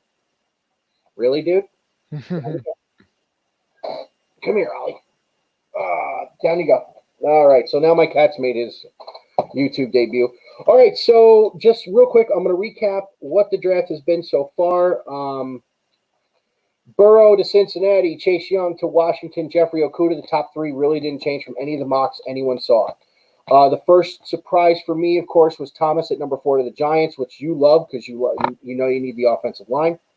Tua, number 5 to Miami. Justin Herbert, 6 to the LA Chargers. Not San Diego, who I've called them that several times. Ollie, come on, man. 7, we have Derek Brown went to Carolina. Isaiah Simmons goes to Arizona at 8. CJ Henderson, really the first, what we would call kind of reach in the first round, goes 9 to Jacksonville. Jedrick Wills to the Dog Pound in Cleveland. By the way, Odell already sent him a tweet saying, I guess we're cool now since you went to Bama and I went to LSU. The one that made Frank and I drop our jaws was Mekhi Becton. Yeah, it did. To the Jets. Henry Ruggs III goes to the Raiders. Tristan Wirfs is now protecting the Tampa Bay Buccaneers blind side. Javon Kinlaw is going to wreak havoc next to Nick Bosa out on the coast. Jerry Jeudy goes to Denver to give Drew Lock somebody to throw the ball to. AJ Terrell, or is it CJ Terrell? AJ Terrell. AJ Terrell, the biggest reach so far in the first round to the Atlanta Falcons, but like the Atlanta Braves, they like to bring in the kids from the hometown. CeeDee Lamb makes the Dallas Cowboys very scary. I would have gone defense, but I mean, yeah, that's dangerous. If they make it a track meet in the NFC East, I don't know if there's a defensive secondary that can keep up with them. Yeah, we could see Mims to the Eagles right now. And their pick is in. Do you want to do 21? Yeah, I'm here. All right, me too. And then we went Austin Jackson as one of the few things I did get right tonight. They did have to pick someone to protect Tua. Damon Arnett, that's 3 Buckeyes in the first round, I think the 3rd or 4th year in a row. Goes to the Raiders and the Ohio boy in John Gruden. And Clayvon Chason rounded out the top 20 to Jacksonville. Before we get Philly's pick, I want to say thank you to Frank from Clubhouse for being on again, to Nick, who I affectionately call the Greek, being our text message special guest on the other end, and to the one person who has watched the whole thing. I'm sure I'll hear from you at some point in time, whoever you are. Oh, wait, that's you, dude. You've had the stream on the whole time, haven't you? Oh, yeah. Oh, okay. I've been telling 2 people, and I'm talking to the same guy who's watching it. I didn't even realize it showed up like that. Yeah, it tells you how many people are watching it. So Frank, before we get Philly's pick, tell everybody where you're found. Yeah, so the Clubhouse Sports Podcast, all platforms, really trying to grow the YouTube channel. But if you're listening on audio, come over. Pretty much the same. A lot of film breakdowns from me and Nate, who's our resident safety, defensive back for my high school, and he's doing a lot of defensive back breakdowns, as well as MMA and grappling stuff. We bring a lot to the table, but not taking it that serious. I have a podcast. I don't have an ego about it. But there's also the articles over at timeskewed.com, Giants contributor over there. And Andrew Thomas article is going to be up tomorrow. And then we'll bang out the rest of the rounds over the weekend. Very excited about that to kind of get a deep dive into the Giants draft. And then, of course, Mike is going to come over on Saturday and we'll talk the draft as a whole. So big thanks to Mike for having me on. Always appreciate the platform from anybody. The fact that we're even able to do this is kind of crazy. So yeah, it is. So we're getting to 21. Trey Wingo's doing his long lead into it. You see Doug Peterson and Howie Roseman. Real quick, Big Rican on Sports. As I had said last episode, every episode from here on out will be multimedia on Anchor and Google and Spotify and yada, yada, yada. But also the YouTube channel will have everything. At Big Rican on Sport on Twitter and Big Rican on Sports on Facebook. Try saying that again. And hey, Google, the device. Shut up. So obviously I'm a very Google person. You know you're doing it live when, Frank? So Peterson's texting and Howie Roseman is kind of standing. Howie Roseman's wearing a suit. How are you wearing a suit, dude? You're at home. I'm wearing Ohio State Sweats t-shirt and a hat. This is not that serious. Here we go. Last one. Before we announce the Eagles selection, Roger, just do it. I want to personally thank our fans for your contributions to the NFL Draft Bazaar. If you're able to give, we encourage you to go to NFL.com/relief to contribute to those most in need. And we thank you again for your support. With the 21st pick in the 2020 NFL Draft, the Philadelphia Eagles select Jalen Reagor, wide receiver, TCU. Jalen Reagor out of TCU. There's another reach. There we go. I like him a lot. I think his speed, his burst, all the traits for a wide receiver. He has a lot of reception after catch ability. But, yeah, if you have to get your guys, the same thing with the Jags with C.J. Henderson, go get your guy. They need the speed on the outside, and they got it. And you can also put him in the slot, too. No, I hear you. And this is one of the guys that Sonny had even mentioned going there as opposed to Justin Jefferson. Yeah. But listen, the back end of the draft is going to be pretty big. We'll talk about that more on Saturday. Again, thank you to Nick for being yes, Nick, that was a shock. Thank you to Nick for being on. Frank, again, thank you so much. We'll talk to you on Saturday. This is Big Rican signing off. Everybody, thank you very much. Enjoy the rest of the draft, and everybody stay safe and healthy out there. We'll see you soon.